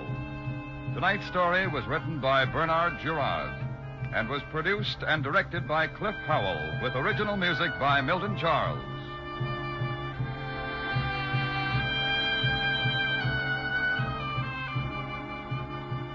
This is CBS, the Columbia Broadcasting System. Hey, these camera angles are all out of whack. Trying to get to work on the top of this thing is nearly impossible. Anyways, yeah, working my way up. Working my way. Let's see. Good to see you, Lizzie. Okay, just talking amongst yourself. Yeah, I'm going to continue. Looks like I have to stand up to get this thing together. It's getting so tall. Lots of windows. I can't wait to see how the elevator is going to be. And open it up for you. You know, this is one that I definitely have to do a singular review video and open everything up and show everything inside. So I will have to do that, that's for sure. Okay, let me get another Rocky Jordan and continue the build. Again, thank you guys all for being here. Let's do a popular one. Ace High Straight, Rocky Jordan, 1948. Here we go. Time now for Rocky Jordan.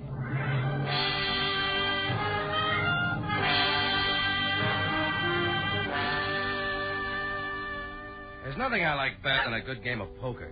But I get tired of always drawing to straights that never fill. You have to keep throwing your chips on the table. Only the last card pays off if you're lucky enough to get it. This time I had to fill my straight. The stakes were too high.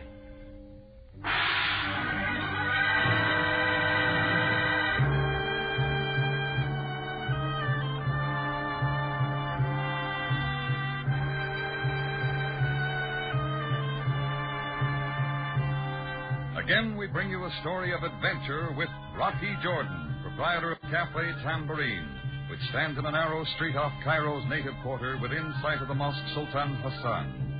The Cafe Tambourine, crowded with forgotten men from the world's waterfronts, alive with the babble of many languages. Now, Rocky Jordan, and tonight's story, Ace High Straight.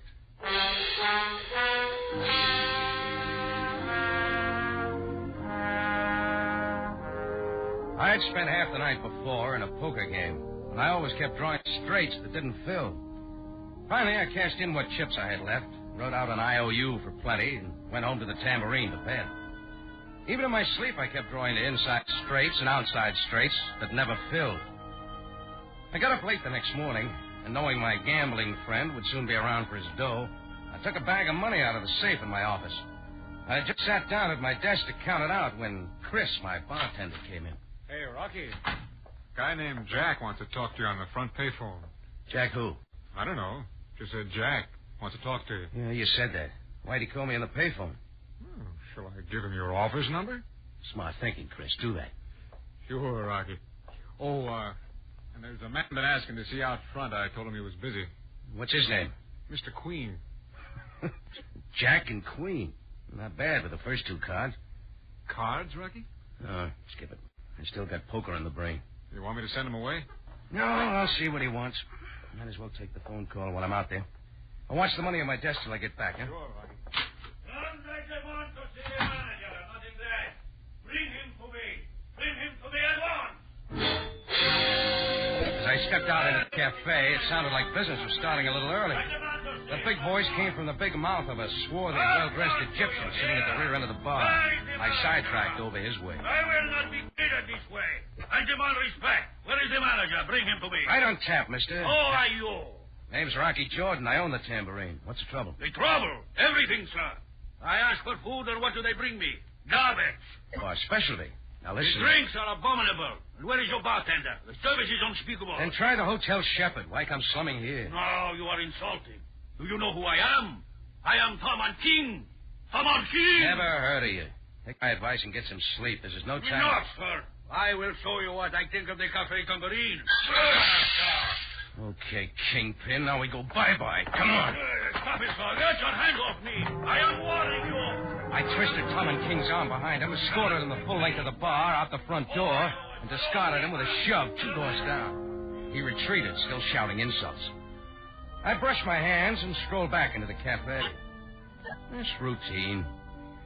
I was about to take the call on the payphone when a smiling man of uncertain nationality and thick glasses stepped up. Pardon.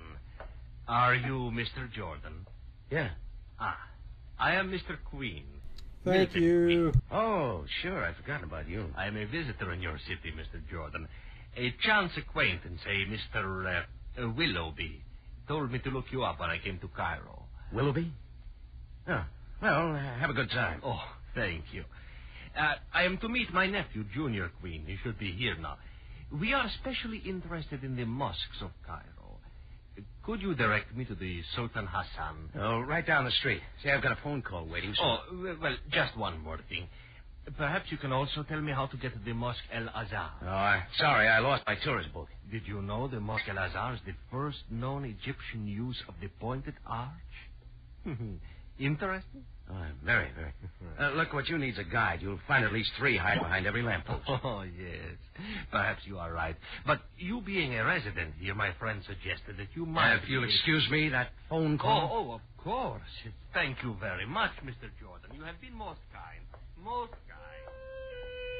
I dragged myself away from Queen and went over to the payphone. Whoever Jack was, he must have gotten tired of waiting and hung up. I didn't blame him. Before the smiling tourist with the thick glasses could buttonhole me again, I headed for my office. I couldn't help thinking how well my poker hand was filling out. A Jack, a Queen, and now a King. Then I opened the office door. Lying face down on the floor, an ugly lump the size of an ostrich egg just behind his left ear, was Chris, my bartender. The money was gone from the desk, and the back door to the alley swung open. I ran out into the alley and up to the narrow side street. There was no one in sight except a native woman. Her somber brown eyes gave me a startled look. She quickly drew a veil over her face and limped away. I've been around Cairo long enough to know not to look at a native woman twice. So I got back to the office, and while the help tried to bring Chris to his senses, I called the police and reported the robbery. It took 6 pitchers of water and a gin sling, but Chris finally sat up. Hey, Rocky, you all right? Hey, of course I am, Chris. What happened? I don't know. Oh, come on, you got to remember. I left you here to watch the money on my desk. Huh? Oh, yeah. Well, I heard the yelling out front, so I thought you needed help. So I put the money in the safe. In the safe? Sure. Then I heard somebody come in the door behind me. I stood up and somebody grabbed me. I stepped back on somebody's foot, I think. Hard. Did you see who it was? No, I guess that's when I got slugged. You sure you put the money in the safe? Oh, ain't it there? We'll have a look.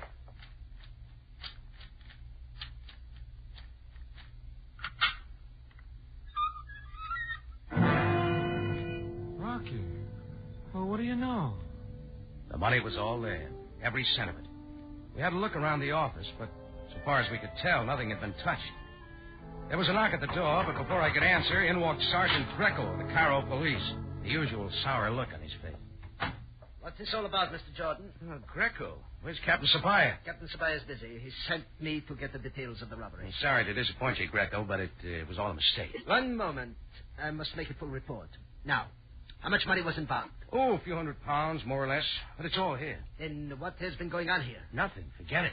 We do not take slugging so lightly, Mr. Jordan. Chris stumbled over his own foot, or somebody didn't like his ugly face. Those things happen around here. Yeah, I didn't get a chance to turn around, but if somebody... you please. I will question you one at a time. Look, Greco, I'll put in a good word for you to Sabaya. Now, if you'll just... Now, Mr. Jordan, did you strike him? No, I told you there's no complaint. Now, for the last time... I will take it. Get away from that phone, Greco. It's for me. Sergeant Greco speaking. Oh? Oh, Captain Sabaya. Yes, yes. Oh, by all means, sir. Yes, yes. Jordan is here. Yeah, I'll take it. He is not at all cooperative. What? So? Yes, yes, yes. I will ask him, of course, of course. You can depend on me completely. Yes, I will handle everything at once. Don't hang up that phone. Let me talk to him. Well, Jordan. What did Sabaya want? Jordan, when did you last see Ace Warner? Well, don't tell me I drew an ace. Answer my question. I played poker with him till about 3 o'clock this morning. Remind me not to send him a greeting card this year. Why not?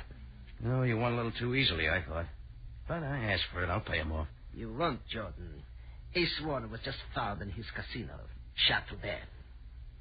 Maybe somebody will give me a black tie for Christmas. I believe you own a .45 caliber automatic, Jordan. Now, look, Greco, you can do better than that. I am instructed to conduct a routine investigation. Let me see the gun. Okay. I keep it in my desk drawer. Haven't touched it in 6 weeks. Well, Jordan? Here you are, Greco. And you'll find my fingerprints on it. Thank you. Having fun, Greco? God, there's a lot of little pieces here. Recently. I think this is for the mechanism that's going to drop the elevator. There's like a whole lot of little pieces. That's the joy of building Lego, right? I mean, this is looking pretty darn good, don't you think? I mean, but now, yeah, it looks like there's some intricate little pieces. Let me get that out of my way here. And Harry, that was funny. That was funny. Oh, disappointed? Now, what is in this other drawer? Greco, get out of those drawers or get a search warrant. Hey. Another gun, Jordan. What? How did that get there? Let me see it. Don't touch it. Mm-hmm. A definite smell of cordite. 2 ships missing. This automatic has been fired within the last 12 hours. So bland if I ever saw one. I would deliver this gun to Captain Sabaya for his inspection. And under the circumstances, you, Jordan, will accompany me to the Cairo jail.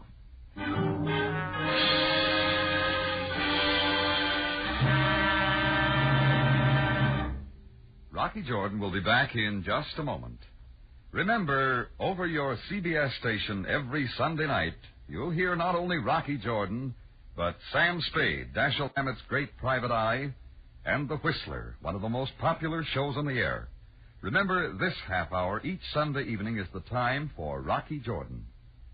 Now, back to tonight's story, Ace High Straight.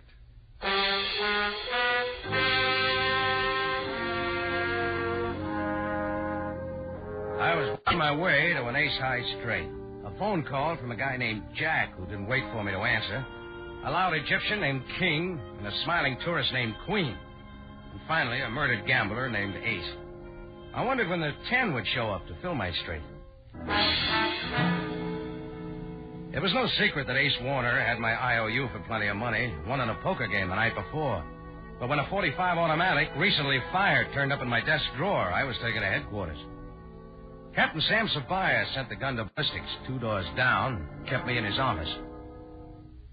Jordan, I had hoped there would someday be a murder in Cairo in which you were not involved. Just keep trying, Sam. Now, you were about to give me one of your fantastic theories. Nothing fantastic about it. The killer knew I owed Ace Warner too much dough after that poker game last night. So he planted his gun in my desk to throw the blame on me. You seem quite certain that gun killed Ace Warner. What's your idea, Sam? Never mind. Go on. Somebody contrived to get me out of my office while his accomplice entered it from the alley. He didn't count on finding Chris. Where was I? Calm yourself, Jordan. Ballistics must fire the gun to compare bullets. Sure. Jordan, supposing you are right, can you suggest who contrived to get you out of your office? It could be any one of 3. Somebody named Jack called me on the front payphone just before this happened. Jack who? I don't know. By the time I answered, he'd hung up. Then a swarthy Egyptian named Taman King started a phony one-man riot in the cafe. I had to throw him out. Taman King. And the third? Then after I got rid of King... Sam, how many times do they have to... Go on, Jordan. Well, a tourist with thick glasses named Milton Queen buttonholed me at the door. I had trouble getting rid of him. Any one of those 3 could have given the accomplice plenty of time to get in the alley door to my office. One moment. Sabaya speaking. You are sure? No, not at present. That will be all. Caught him out, Sam? Jordan, Ace Warner was killed with the gun found in your desk drawer. I'm surprised. Now suppose you continue your story, all of it. I told you everything, Sam. How about talking to Chris? For one thing, he thinks he stepped on somebody's foot. He's a big fella. I have his statement. Jordan, I will release you for the present. In the meantime, let me suggest... Did I give up a weekend of my country estate? Sure, Sam. I'll stay in Cairo. Watch me. I got out quick before Sam could change his mind and was on my way back to the tambourine. Now all I had to do was find a 10 spot to fill my straight. I also wanted a better look at a couple of cards named King and Queen. As I walked into my cafe, Chris nodded his head painfully toward a man sitting at a front table. The man got up and drooped his way toward me, like an underfed dog with its tail between its legs. The Egyptian one-man riot, Tom and King. Mr. Jordan, I've been waiting to see you. Get the glasses off the bar, Chris. No, please, Mr. Jordan. I want to apologize. Why didn't you bring your whole card with you? I don't understand. Your helper who delivered the gun. Mr. Jordan, I am afraid you are confused. I created a disturbance here this morning. My actions were inexcusable. I could phrase it a different way. See, I had been drinking all night. There have been things on my mind. Like murder? Oh, please, worries. Why I came to the tambourine, I do not know. A lot of people wonder that. Mr. Jordan, I am a respectable person. It's one man's opinion. You can understand why I would not want a disgraceful affair like this to reach the papers. I did considerable damage. I wish to pay for everything. Would £100 be sufficient? 100? That's your last offer? I realize that I am in no bargaining position. Well, give me your card. I'll send you an itemized bill. Ah, you are very kind, Mr. Jordan. And you will tell no one? Well, that depends. Keep in touch with me, King. He handed me his card and backed out the door, bowing all the way. I asked Chris if the guy named Jack had called again. He hadn't. There was a chance I could learn something about Ace Warner to help me find my 10. So I taxied over to his gambling joint on the other side of town. A lone policeman was on guard out front, but he let me in. One of Ace's boys was in a back room testing a roulette wheel. Hello, Maxie. Hiya, Rock. Watch your 13 coming up. Watch it. See? 13. What'd I tell you? Yeah, I see. Worked something like that poker game I was in last night. Yeah, Rock. Sorry about that. We had to fix to clean out a couple of the other boys. They had some tricks, too. There was too much dough on the table. Ace couldn't afford it. You know Ace is dead? Yeah. 23 this time. Watch it. What do you know about the killing? I tell you, Rock. Watch it now. 23 coming up. 23, just like I said. Come on, what do you know about the killing? Nothing, Rock. Not a thing. Who were his enemies? Who's the angel behind this affair? Angel? It's funny. How do you know? Know what? That was his girlfriend. He met her in France or someplace. Quite a dish, Rocky. He was getting rid of her dough. Why? He got most of it anyhow. She's too jumpy. Scared her husband show up. You know what the husband's name was? Let's see, no, I forgot it. Ford this time. Try to remember, Maxie. Was it King, maybe? King? Yeah, King, that's it. How do you know? I didn't. Where's Angel hiding these days? Got no idea. Hey, wait, Rock. Watch this. Sorry, Maxie. Time for the next deal.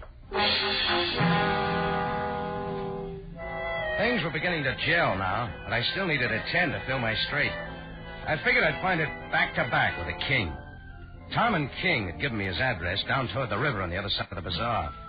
It takes a taxi all day to get through the bazaar, so I walked.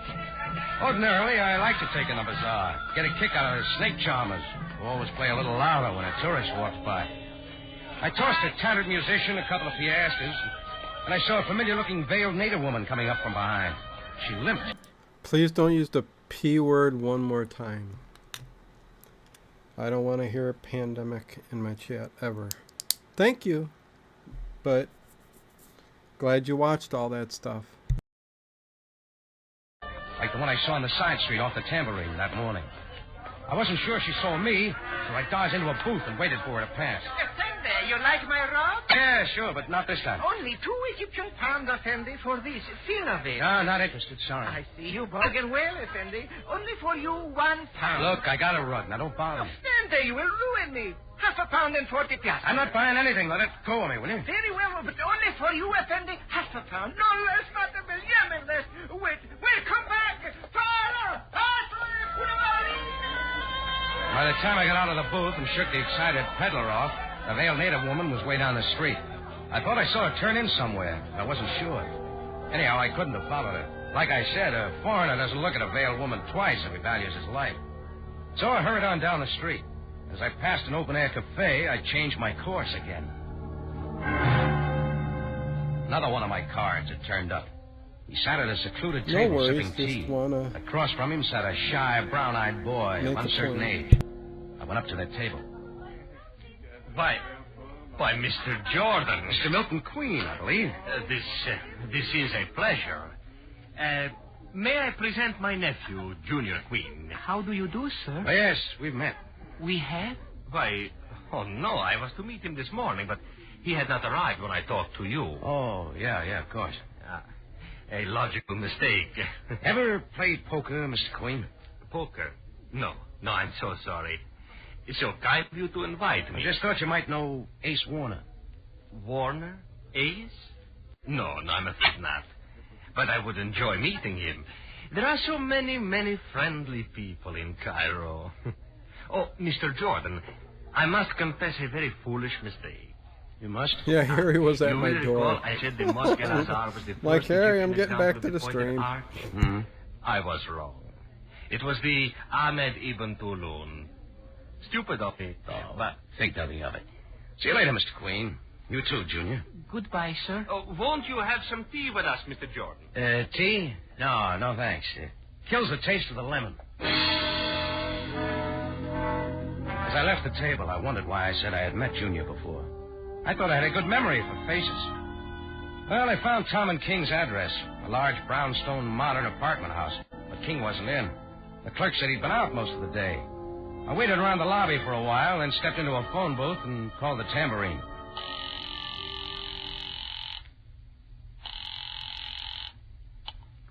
Cafe Tambourine. Chris, this is Rocky. That fellow named Jack ever call me back? No, never did. But somebody else called. Who? I don't know. Hey, bartender, surveys. Just a minute. He said if you wanted to find Angel, try $10 beer. $10 beer. What else? That's all. He hung up. Oh, great. Now you can do something. What, Rocky? Hang up. Well, it looked like I finally had that 10 to fill my ace high straight. I remembered the paddle streamers along the Nile are known as dahabiyas. Then I thought again. The swank little houseboats anchored along the Nile are called the same thing. A 5-minute walk from King's place took me to dahabiyat number 10. I walked up the narrow awning-covered gangplank that led to the little deck and knocked at the door. Who is it? The name's Jordan. I don't want to see anyone. Wait, Sorry, Blue Eyes. I got to talk to you. Who did you say you were? Rocky Jordan. I was a friend of Ace Warner's. Oh. Well, how did you find me here? Oh, I just filled a straight, and there you were. I don't understand. Straight. Oh, well, if you mean you want a drink, it's on the side cabinet. Go ahead. Thanks. I believe I will. I'm sorry I couldn't get it for you, but you see, my foot. Yeah, I noticed it. Why did you come here, Mr. Jordan? To find your husband. My husband? Did you know you had one? Well, I have not seen him since I left Bordeaux. You had better go, Mr. Jordan. Oh, sure. But the next time you see Mr. King, tell him I said hello, huh? Mr. King? Who is he? Isn't that his name? I don't know what you are talking about. Now, kindly get out of here. Oh, I'm going. Oh, one more question, Angel. What happened to your foot? A camel stepped on it. Well, it seemed almost too easy. But just in case Sam Sabaya hadn't already found the answer, I figured I'd throw in my 2 bits. So at the nearest payphone, I put in a hurry-up call to headquarters. Captain Sabaya speaking. Sam, it's Rocky. Well, Jordan, you did stay in Cairo. I'll make it short and sweet in case you still want to know who killed Ace Warner. You mean you can tell me? All wrapped up neat like a package from Santa Claus. Try a man named Tom and King at 1114 Fingal Place. Jordan, I have already talked to Mr. King. And next, look up a blue-eyed beauty named Angel. Or didn't you know Tom and King was her husband? This is news, Jordan. All right, add it up, Sam. While King got me out of my office at the tambourine with his drunk act, Angel put the gun on my desk. She still has a sore foot. That lovely creature knocked Chris out? Well, she had to. Then made her getaway disguised as an Arab woman, maybe. Ridiculous, Jordan. How do you explain Sam, that? if I figured this any farther, you'd have to put me on your payroll. Come on, better be on your way. Well, from there on, it was Sam's baby. 10 dahabiyah did it. My first 4 cards had been people instead of a house address, but I was satisfied. I found myself walking back through the bazaar, and this time I was enjoying it. I slowed down to listen to the tattered beggar musician. I was about to put in a request for the St. Louis Blues when I saw her again. Right behind me this time. Still following me. The veiled native woman who limped. But This time I figured I knew who she was. She hesitated. Her somber brown eyes flicked my way. Then she quickened her pace and went on by. I stood there, puzzled. Then it hit me.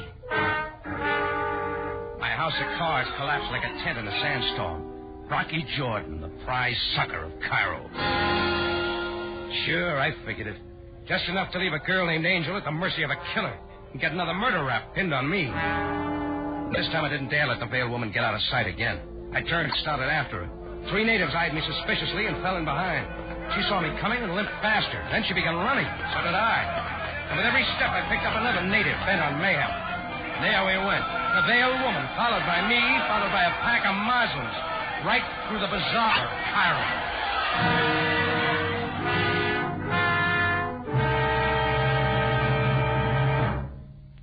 Rocky Jordan returns in a matter of seconds with the ending of tonight's story. Here's a note of importance to you listeners who like top-flight adventure mysteries. Rocky Jordan joins Sam Spade and the Whistler to make this CBS threesome the best mystery adventure listening on the air. Remember that this is the time you will hear Rocky Jordan every Sunday night. And you'll want to hear, too, Sam Spade and the Whistler, top-notch mystery on CBS. Now for the ending of tonight's story, Ace High Straight.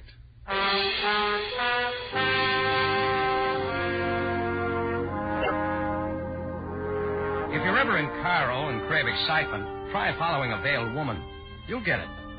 I did better than that. I chased this woman at a dead run, past the beggars and the snake charmers and the street vendors of the crowded bazaar. A pack of natives on my tail were beginning to close in. One big boy tried to block my path. I bowled him over and gathered speed again. I picked up 3 blocks and 30 more natives when I caught her. She gave me quite a tussle. Let go! Let go of me! Turn around and face me. No! No! My veil! Coming off quick and everything with it. Yeah! Look her over, folks. She's not a native, and she's not a woman. He's Uncle's little nephew, Junior Queen. Right then, the cop in the corner came pushing through the crowd. I turned Junior Queen over to him for safekeeping and gave him a message for Sabaya. Within 2 minutes, the pack of natives had faded away like a snowman in the desert. But I kept moving. I backtracked through the bazaar, grabbed a roving taxi, and directed it to Dahabia 10 on the double. We got there in record time. I hit the pier running, crossed it, and went up the canopied gangplank that led to Angel's little houseboat on the Nile. I didn't stop to knock. It seems I was just in time. Rocky, you are here. Close the door, Mr. Jordan, and lock it. This is most convenient. I see you found another gun, Queen. Oh, Rocky, listen, what Shut up, Angel. Yes, I know. Maxie's memory was bad. Your husband's name is Queen, not King. Oh, yes. A natural mistake. Now that you know, it makes no difference. Naturally. You killed Ace Warner. And he wants to kill me, Rocky? And I will. Oh, no. The husband doesn't appreciate his wife leaving him, especially when she takes his last cent and gives to a no-good gambler. No, but So you killed him and planted the gun in my office. Then you sent me here to Angel's, planning to kill her after I left. You were a little slow, Queen. Not at all, Jordan. Now that you are here, it will be even more simple. I don't know why you came back. Oh, just to clear up a mistake, Queen. I thought Angel's address filled my straight. I was wrong. I should have known I was holding the Joker all the time. A very wild Joker. Joker? Yeah. Junior Queen. Your shy little nephew. Yes. He is not my nephew. No. You hired him to disguise himself as a native woman, knowing I wouldn't dare follow him. He planted the gun on my desk. But when Savaya released me, you had Junior keep up the masquerade and tail me just in case. You narrate quite well, Jordan. What comes next? When you introduced me to Junior in the bazaar, I was sure I'd seen that brown-eyed face before. I finally remembered. It was the face on the native woman in the side street off my cafe this morning. Junior was careless with his veil. I will reprimand him. The police will enjoy such an incredible story, Jordan. After they find Angel dead and know that you have been here. Oh, Nelson, please, no. Go ahead, Queen. Shoot her. Get it over with. What? Rocky, what are you saying? Oh, please don't. What do you think kill Sam me. Sabaya has been doing since he talked to Junior? To Junior? Where is he? Locked up in the Cairo jail. No. The police know everything, Queen. If you doubt me, look out the front window. Oh, I told you. It's an old trick, but it worked. As Queen turned toward the front, I reached out and knocked off his thick glasses. He whirled and started firing blindly. I grabbed Angel and dragged her to the floor, but the bullets didn't hit anywhere near us. Just then, Sam Savaya started pounding on the front door. Queen dropped the gun, ran through the back room. The last I saw him, he was disappearing through an open window. Jordan, you here. Where's Milton Queen? Get out your water wings, Sam. Milton went for a swim. Greco, get after him. But, Captain, I cannot swim. It is an order, Greco. All right. Don't worry, Greco. It's only 3 feet deep. You'll find Queen among the bulrushes. Now, Jordan, about Angel. Is she... No, she's not dead. Just passed out. I must have stepped on her sore foot when I pulled her down. Yes. She's suffering only mild shock. No, that's something I'm still trying to figure out, Sam. How did she hurt that foot? Her foot, Jordan? Why, I received a full report on the accident yesterday. Yeah? Rocky Jordan, he sounds a little bit like Columbo. Listen to his voice when he starts talking. Sounds a little bit like Columbo. What happened? A camel stepped on it.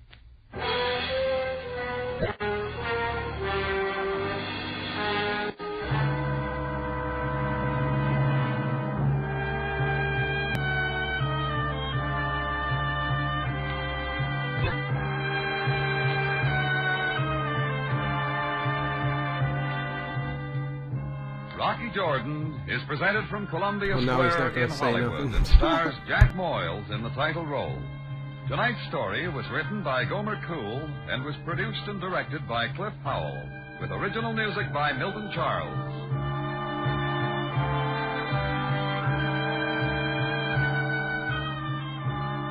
This is CBS, the Columbia Broadcasting System.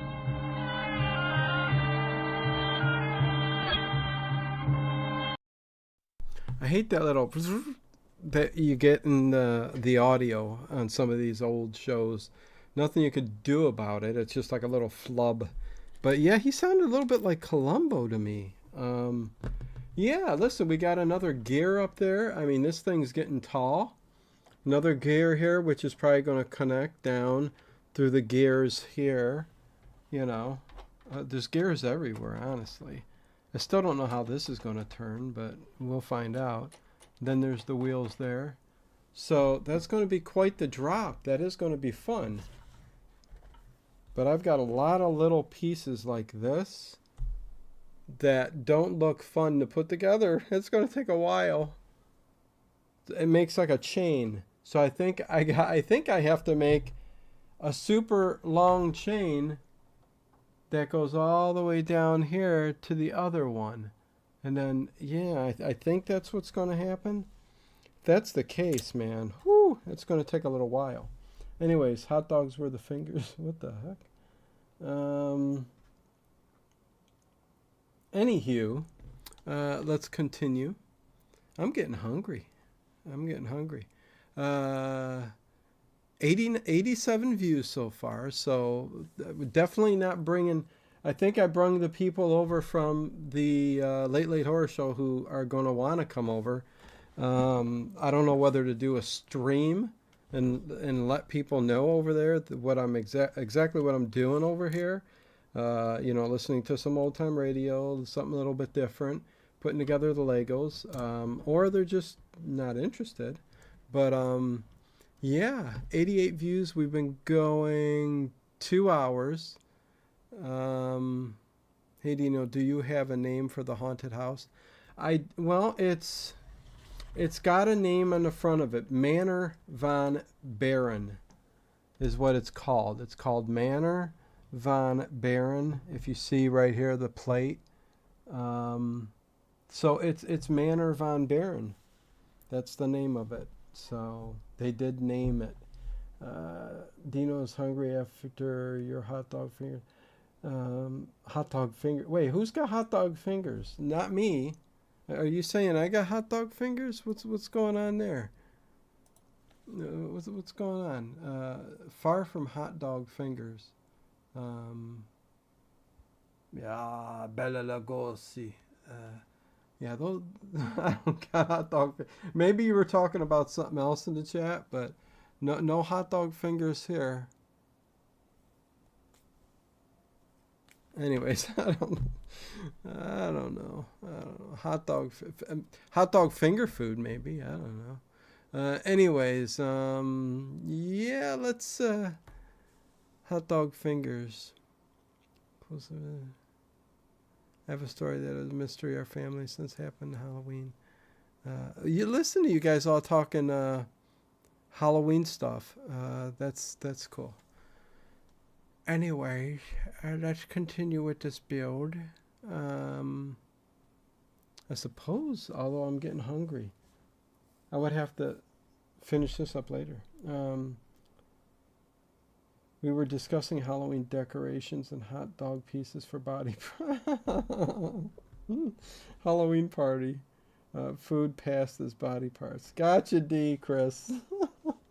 I'm like, well, hot dog fingers. Listen, I know a couple of people who've got what you call sausage fingers, hot dog fingers. But anyways, I'll be happy to tell the stories. Well, nice. Okay, cool. Okay, so let's do another Rocky Jordan. Let's do back. Well, red stands for blood. How about that? Red stands for blood. Boom, boom. Time now for Rocky Jordan.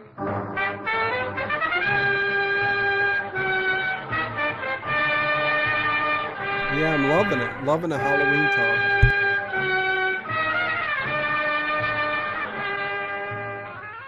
Not far from the Mosque Sultan Hassan in Cairo stands the Cafe Tambourine, run by Rocky Jordan. The Cafe Tambourine, crowded with forgotten men, alive with the babble of many languages. For this is Cairo, where modern adventure and intrigue unfold against a backdrop of antiquity. Tonight's story, Red Stands for Blood.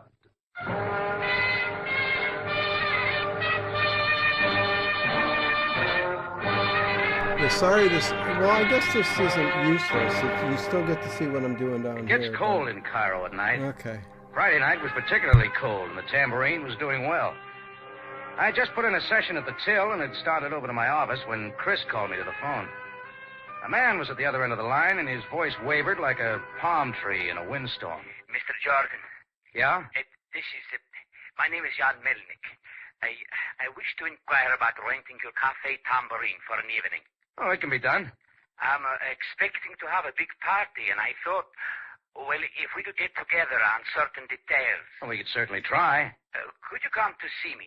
My address is 207 Sharia Nazim, apartment 3. Sharia Nazim? Yes, please come. I expect you later this evening. Mr. Melnick. It sounded phony from the beginning. The Sharia Nazim winds through the poorest section of Cairo. Well, maybe Melnick won a lottery or something and was looking for a way to celebrate, so I decided to go out and see him. 207 Sharia Nazim turned out to be a wooden apartment building with a big lean-to.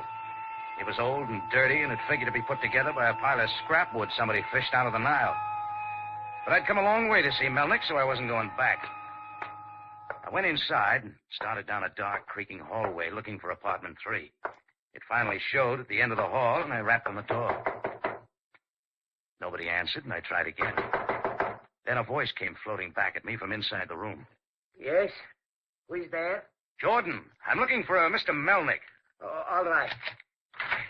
Oh, come in, Mr. Jordan. I'm most pleased to meet you.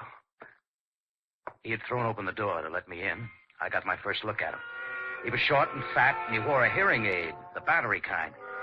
He was dressed in a tight-fitting double-breasted suit, and a packed valise stood at his side. It figured he was ready for traveling.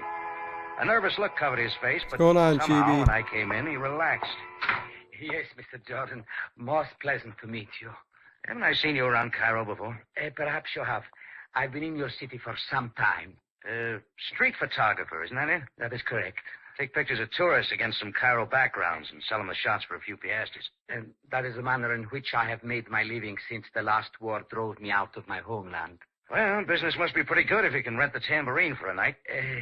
Be so kind as to sit down, Mr. Jordan. I can take it standing. May I offer you a cigarette? No, thanks, but you can turn on some more lights. That would not be wise. Well, all right, let's get to it, Melnick. Are you or are you not going to rent my tambourine? Well, as a matter of fact, Mr. Jordan... You're not. It's just a lot of conversation to get me out here. It was the only way in which I could get you out here to see me. I hope it does not inconvenience you too much. Oh, no. I do this all the time. I could have come to you if I possibly could, Mr. Jordan, but it would have been most unwise for me to leave this place without you. Look, Melnick, you may have a lot of time for games. I'm sorry, Mr. Jordan, but this is no game. This is very important to me. And it may be profitable to you. How profitable? I am sure that we can arrive at an agreeable figure. For me doing what? Protecting me. I'm willing to pay a reasonable sum for you to protect me on a journey to Alexandria. Look, I'm a cafe owner, not a bodyguard. For a price, could you not be both? Maybe. Who are you hiding out from? That I cannot tell you as yet. And then I don't figure we can get together. But, Mr. Jordan... I want to know who you're hiding from and what you've done. Nothing that you need to be overly concerned about. Why not go to the police? They're in the protection business. Because this is and must remain a private matter. And then keep it real private, Melnick, and leave me out. Just a moment, Mr. Jordan. Yeah? I was willing to pay £50. I can double it. Sorry. Mr. Jordan, this is more important to me than you can imagine. I need someone like you. I need a man who I can trust. And... No deal, Melnick. Just isn't my racket. Yes. Yes, of course. I'm sorry to have bothered you, Mr. Jordan. I'll be most glad to pay you for any inconvenience I've put you to. No, forget it. I'll be seeing you. I hope so, Mr. Jordan. Yes, I hope so. A pathetic look came over his face as I turned from him, and he shut the door softly behind me. I took about 2 steps down the hall when things began to happen.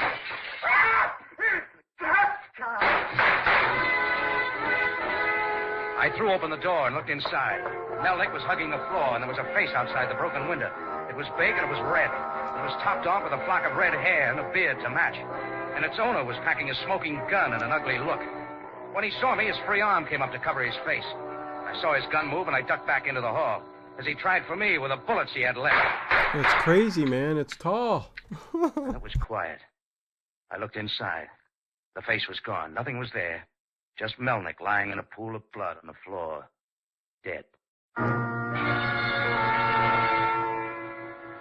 I put in a quick call to Captain Sam Sabaya, the Cairo police. After 2 cigarettes and a lot of questions by the assorted lodgers of the apartment house, Sam got there with Sergeant Greco and a couple of his boys. Jordan, someday you must tell me why it is you always manage to be where there is trouble. Oh, I guess it's a gift, Sam. Yes, it must be something like that. So this is the dead man. Now, that's real observant. Show more respect to the captain of police, Mr. Jordan. That is all right, Sergeant. Let him have fun while he can. Who is the dead man, Jordan? Name is Jan Melnick. He's a street photographer.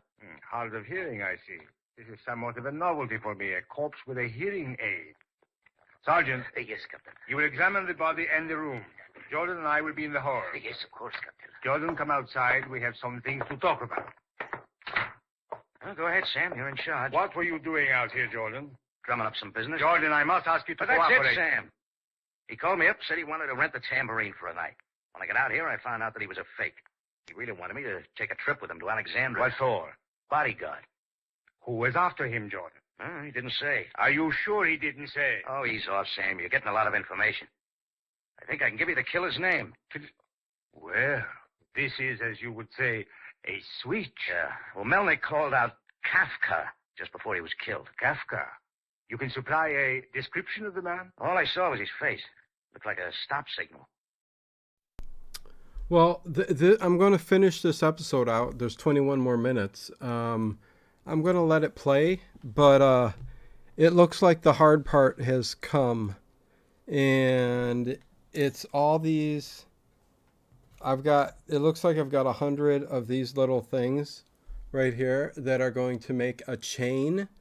The length of this, the back of this right here, all the way down to here, and back around. So it's going to be a complete loop chain by putting these little pieces together one by one 100 times. I don't feel like doing this right now because I'm too hungry. So I will do that either later on or yeah, most likely later on or early tomorrow. But I'm not in the mood. I'm too hungry right now to do that. that is a long process. But I'm going to finish out this episode. I'm going to go start making something really quick so you guys can listen. And then hopefully tomorrow, I think I got bags 17 and 18 to do, and I think we'll finish it up tomorrow. So it will be finished tomorrow, and then I can do a review on it after that. So yeah, that's what we're going to do. I never could eat liver and onions. Oh, my mom used to make liver and onions, and I loved it. As a kid, I loved it. Ahava, what's going on? Good to see you. Just got done with my laundry and sweeping. Sorry I missed everything. No worries. It's time to make the chain that goes the length of the haunted house from this pulley all the way down to here. And instead of making it easy with Lego, I've got to put hundreds of these little things in to make a chain. So that's a process. So anyways, let's play out the rest of Red Stands for Blood, Rocky Jordan. And when it's done, I will end it. And see everybody for CBS Radio Mystery Theater overnight. 21 minutes. I'm going to go start making something to eat. Red hair, red beard. And you can identify him if you see him again? Yeah. Very well, Jordan. I will look through our files, and if I find a picture of a man who fits your description, you will get the opportunity to identify him. All right, you do that. And let us hope for your sake that there is such a man. Well, I'll be home sleeping. Oh, just one moment, Jordan. What's it now? Since you are my only witness, let us hope you manage to stay alive. Sure, Sam. I'll work on it real hard. I made it a point to keep my promise and went home to bed over the tambourine. I slept sound, but not for long. The light in my eyes that woke me wasn't coming from the window. It was still dark outside. It was the ceiling light. I wondered how I'd fail to turn it off. About then, I decided I was dreaming. And not a bad dream. She stood at the foot of my bed looking at me with dark brown eyes. Her black hair was drawn slickly back from her slim face. Her lips were firm but full. I approved of the rest of her, too. All but the black automatic she held in her hand. I won't trouble you but a moment, Mr. Jordan. Yes, manners, lady. We haven't been introduced. Here's your robe. Get up. Not that it matters, but just how did you get in here? That's beside the point. Look, I always wake up in a bad humor. Just what do you want? A photographic negative. You unlocked the wrong door, lady. Doesn't this gun convince you that I'm serious? Now get it for me, and quickly. Supposing I have it, where did I get it? From Jan Melnick, of course. Melnick? Let's see. I'm quite sure he gave it to you. I didn't kill Melnick. I'm quite aware of that. Suppose you try waking up a man with a red beard named Kafka. I am interested only in you, Mr. Jordan. Are my eyes lighting up? I believe you understand me. Why would Melnick give me a negative? What's this all about? I didn't come here to answer questions. Mr. Jordan, I'm becoming very impatient. For the last time... I haven't got it. I think you're lying. I'll come back in the morning. We'll have a cozy chat. Mr. Jordan, what are you doing? Opening the door. So long, lady. Not yet, Mr. Jordan. Ooh. Her pistol handle had come down over my right ear. My eyes looked at each other, and I went back to sleep for quite a while. But no more dreams. Only a loud ringing in my ears that got louder and louder.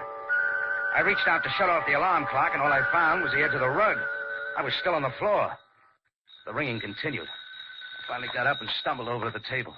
That's all I could do to lift the receiver from the hook. Yeah? Did I wake you up, Mr. Jordan? Who is this? My name is Kafka. I thought so. Tobias is slowing down. I figured he'd have you by now. In the morning newspaper, I have been reading the things you have been saying about me. Well, if they're good, they're lies. They say I have killed a man named Melnick. They got it right. They say also that a man named Rocky Jordan saw me. That is most unfortunate for this man. Yeah, you're telling me. Means he loses a lot of sleep while a redhead yaks at him on the phone. It means that such a man who tells such tales makes life uncomfortable for Kafka. So, what's he going to do about it? Kafka suggests that if suddenly this man Jordan's memory fails and he can no longer identify the man who killed Melnick, then this man Jordan may find himself somewhat richer. That doesn't appeal. I'm getting tired of money. I will give you a moment to reconsider. It's a waste of time. You also took a couple of shots at me, Kafka. That doesn't make us friendly. Jordan? And I don't like getting pushed around because somebody's looking for some sort of negative I'm supposed to have. Or, you know what I'm talking about. Might I suggest, Mr. Jordan, that you do not go back to sleep? I am thinking that you have such a short time to live. You should enjoy yourself. Yeah. The whole thing was beginning to irritate. I threw on some clothes and headed down to police headquarters to do a little screaming at Sabaya. It was a little after 7 when I got there. As Sabaya rocked back and forth in his squeaky chair, he looked tired. It figured he'd spent the night there. Sergeant Greco stood by his side. Well, Captain, look who has come to visit us. This isn't a visit, Greco. It's business. Yeah, we have some with you too, Jordan. Looks like you two boys have been hatching up something. Jordan, Sergeant Greco and I have spent the night looking through our files to find a picture of the man you say killed Jan Melvin. Yes, Mr. Jordan. Just a moment, Sergeant. Jordan, this is the picture we found that fits the description you gave us. Look at this. Sure. Is this the man? Yeah, that's the one. Red face, red beard, and hair. You are sure, Jordan? We do not want you to make a mistake. Oh, I'm sure, all right, Sam. Nobody else would come that ugly. There you are, Captain. I told you. Just Mr. a Jordan, moment, Sergeant. Jordan, you do not wish to change your decision that this is a photograph of the man who killed Melnick? What are you getting at? What is it you're trying to do, Jordan? But Sam... Why are you lying to us? Hey, what's going on? This is a photograph of a man who has been dead for 2 years. Jordan, I think perhaps that we had better keep you here until you decide to tell the truth.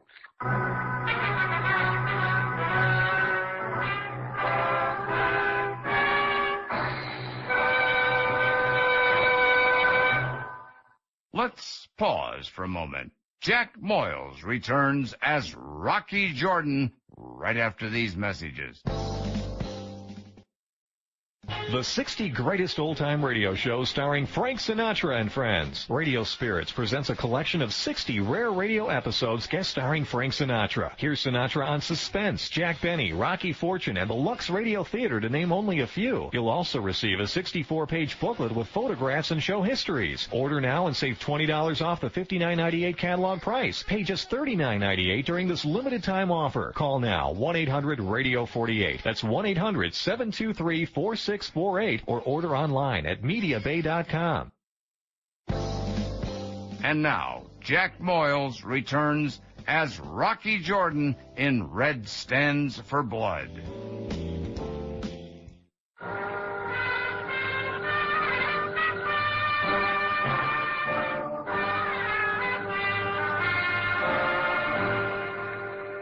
When you see a man with a gun throwing slugs your way, you have to remember what he looks like.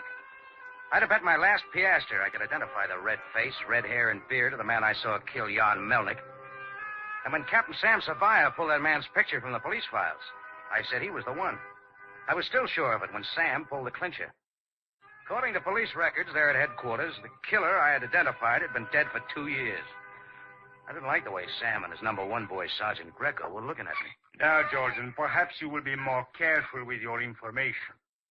Who killed Jan Melnick? That's his picture, Sam. Mr. Jordan, Captain Sabaya just told you that man has been dead. Yeah, I heard him, Grego.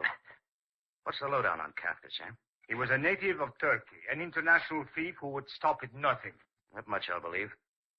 What makes you so sure he's dead? I have the complete report here. 2 years ago, the Turkish authorities finally caught up with him. Kafka's speeding car went off a cliff into the Bosporus. It was very deep there. They recovered the body? It was hardly necessary. I thought so. That's where they made the mistake. There has been no mistake, Jordan. Kafka doesn't think so. Now what are you trying to tell me? He just called me on the phone. Kafka knows I saw him kill Melnick. Jordan, cannot I make you understand? Here's something else to think about. A black-haired dame with long eyelashes wandered up to my room last night looking for a photographic negative. She thinks Melnick gave it to me. What was this dame, this lady's name? I don't know. But I think the negative fits into this case. And where do you suggest that we look for it? That's your problem. All I want you to do is get those two people out of my hair. You will be quite safe in one of our cells, Mr. Jordan. Look, we Greco. have no reason to keep him, Greco. So now, Jordan, if that is all you wish to say... Well, what about Kafka, Sam? Let me repeat. This report on him is quite clear. I am inclined to believe it. Okay, if you don't find him, I will. I don't want him on my tail.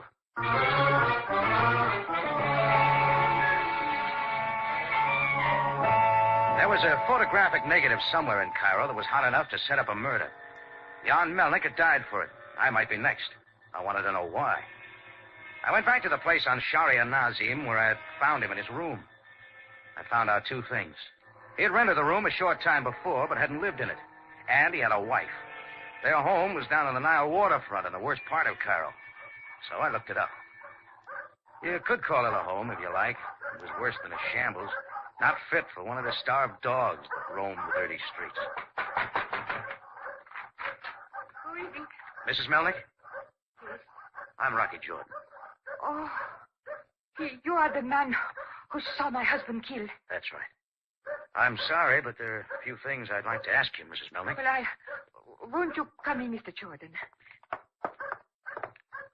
Please be seated. Thank you. I wish I could serve you something, Mr. Jordan, but No, you that see, isn't necessary. Mrs. Melnick. You know Jan well. Not before he called me yesterday. I had seen him on the streets. On the streets, yes. Mr. Jordan, it was not always as you see here. They had a good home in Prague. I'm sure you did. Jan was a good husband, but they lost everything. After we came to Cairo, it was hard for him. Always he dreamed of taking me away from this. Mrs. Melnick, have you any idea why someone would want to kill your husband? No. Only that he said he must make a trip. He said that when he came back, there would be enough money for our old age, and there would be no more worries. And now he... You suppose he took the room on Sharia Nazim to hide out from something? It is possible. I do not know. Miss Melnick, your husband worked for a photographic company, didn't he? Yes. Tourist Pictures Incorporated, he told me. He ever tell you about a certain negative he wanted to protect? Negative? No. What about a good-looking brunette girl with sleek hair and long eyelashes? I know of no such person. Did he ever mention a criminal named Kafka? A criminal? No, Mr. Jordan. Jan was a good man. He worked hard. Sure, I know. Being hard of hearing must have made it difficult, too. What do you mean, Mr. Jordan? My husband was not deaf, not at all. I see. Now, Mrs. Melnick, there are a few of your husband's effects down at police headquarters. I wonder if you'd like to get them. Oh, yes, I do want. Then suppose we go down now. I'll take them. You're most kind, Mr. Jordan. Will you wait a moment while I get ready? Surely, I'll be right outside.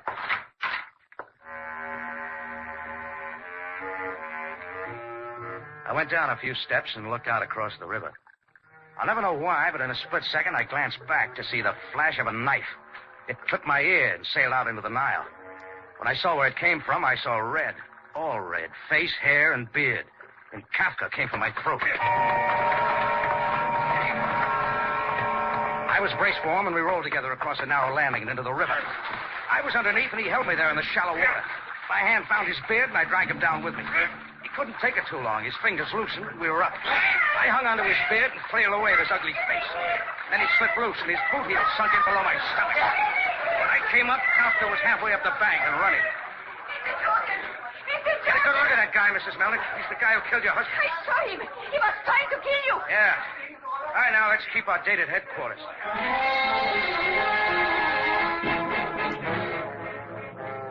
Up the hill away, we caught a taxi, and in 30 minutes, we got out at headquarters. Captain Sabaya wasn't there, but Sergeant Greco sat behind the desk. Well, Mr. Jordan, been swimming in the Nile? For once in your life, you're right, Greco. But never mind the small talk. We came to get Jan Melnick's effects. Why should I give them to you? Easy, Greco. This is Mrs. Melnick. Jan Melnick's wife. Oh, I am at your service, madam. Sergeant Greco, my husband had only a few things, but can I have them now? Your identification, Mrs. Melnick. Look, Greco, I'll identify her. Like you identify Kafka's picture, Mr. Jordan? Will this letter do, Sergeant Greco? Let me see. Very well. Now, will you sign here, please? Okay, now get it, Greco. Cut the store. One moment. I know it took a long time. Here you are, Mrs. Melnick. Oh, Thank you. Thank you, Sergeant Greco. Thank you. But wait. Come on, Mrs. Melnick. Let's get out of here. She put her husband's effects in a little bag she was carrying, and I hurried her out. None of the stuff looked worth bothering about, but I didn't want Greco sniffing around. I took her down the street a ways, and then we stopped. Mrs. Melnick, do you mind if I see those things now? If you wish, Mr. Jordan.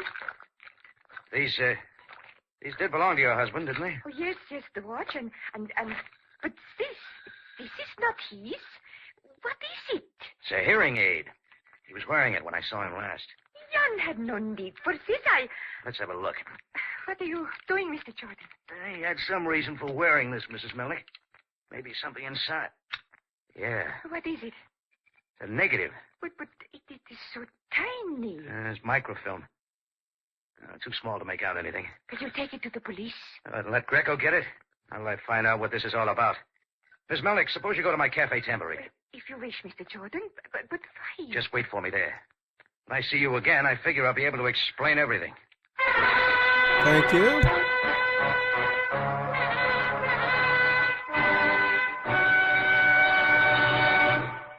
Let's take a short break. Jack Moyles returns as Rocky Jordan in a moment.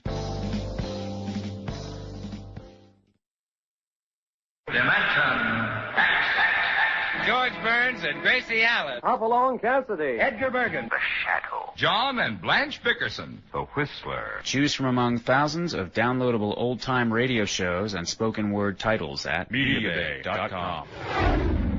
The best voice on the net. Yeah.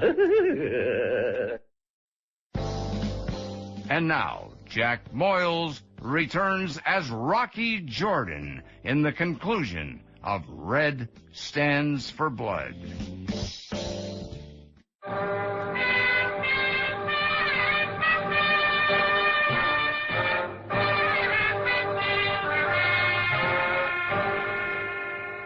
That tiny bit of microfilm had the answers, and I had to find a photographic shop to see what they were. And why not the place where Jan Melnick had worked? Tourist Pictures Incorporated. I located the place on a side street off Solomon Pasha Square. As I went in, I saw a face start from behind the curtains and back. A slim face with dark eyes, framed by sleek black hair. She was just as pretty and just as scared as the night before. I got back there on the double. No gun this time, lady? I don't have it now, Mr. Jordan. I didn't get your name. I'm Marta Helwig. Now, let's have some more answers. Why are you here? Returning the visit, maybe? You left in a hurry last night. Rocky, I'm sorry. I didn't want to hurt you, but I had to. Sure, they always have to. Believe me, Rocky. I didn't shoot. Could have. Oh, forget it. My head's clear enough now. You were looking for a photographic negative, Marta. Yes, I must find it. Why? If I don't, I'll be killed. By a redhead named Kafka? Yes. Yes, Rocky. If you know anything about Take a it. look. This the one? Why, perhaps. I don't know. Where'd you get it? From where Melnick hid it? Oh, Rocky, please let me have it. I'll do anything, Rocky. Anything. No deals till I see what's on it. You got a projector here? Yes, over here. All right, turn it on. All right, Rocky, but we've got to hurry.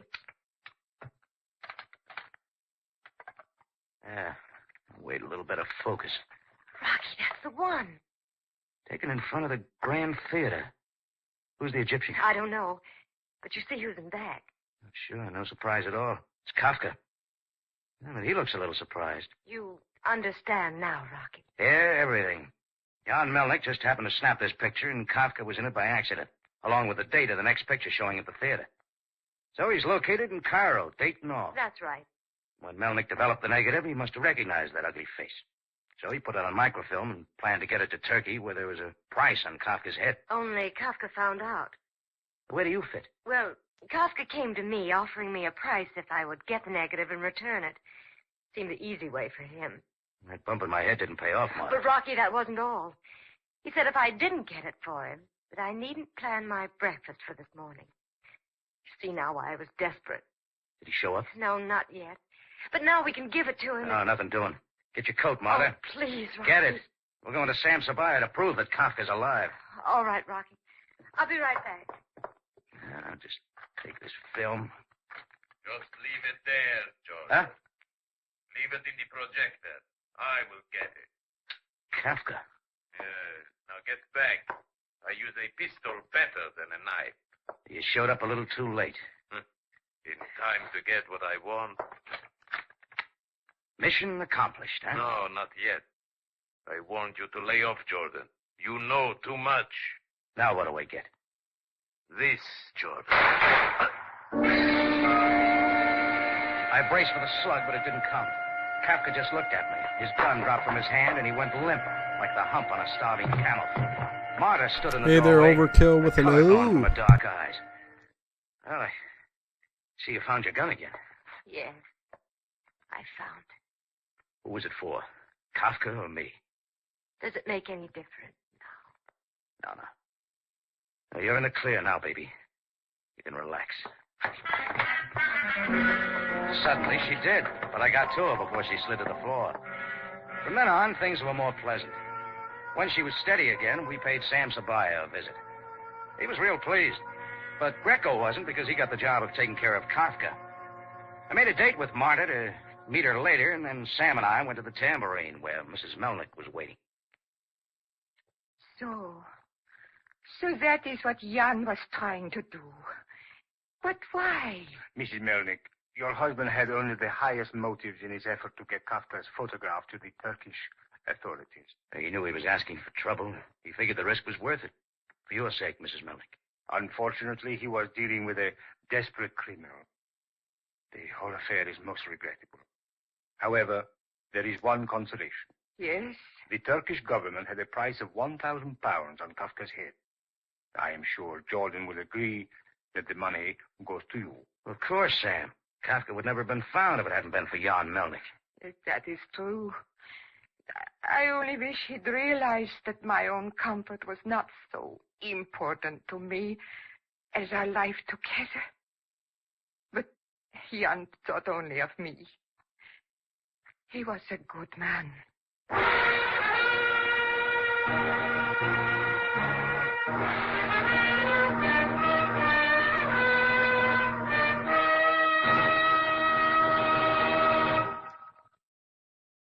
Okay, that's enough. That's enough. Rocky Jordan. I'm just listen. I got those. Actually, they're going together pretty quick. Actually, this is 20, 40, and then the rest. There should be 74 right here, and then I got to do it all over again with the other ones over here. But they went together pretty quickly, so that's a good thing. Oh, hello. Hi, I'm behind the haunted house. So yeah, I think I will put the chains together tonight, finish this up, which will leave us bags 17 and 18, and we should get this completed tomorrow and see it all done. Listen, I know this has got kind of a top to it too, so it's still going to be another 5-6 inches tall, I'm thinking. Yeah, if you look at where the elevator goes, well, here's the elevator probably. Yeah, that's where that goes. And then the tower. So it's going to be, yeah, pretty darn tall. I think that's pretty cool.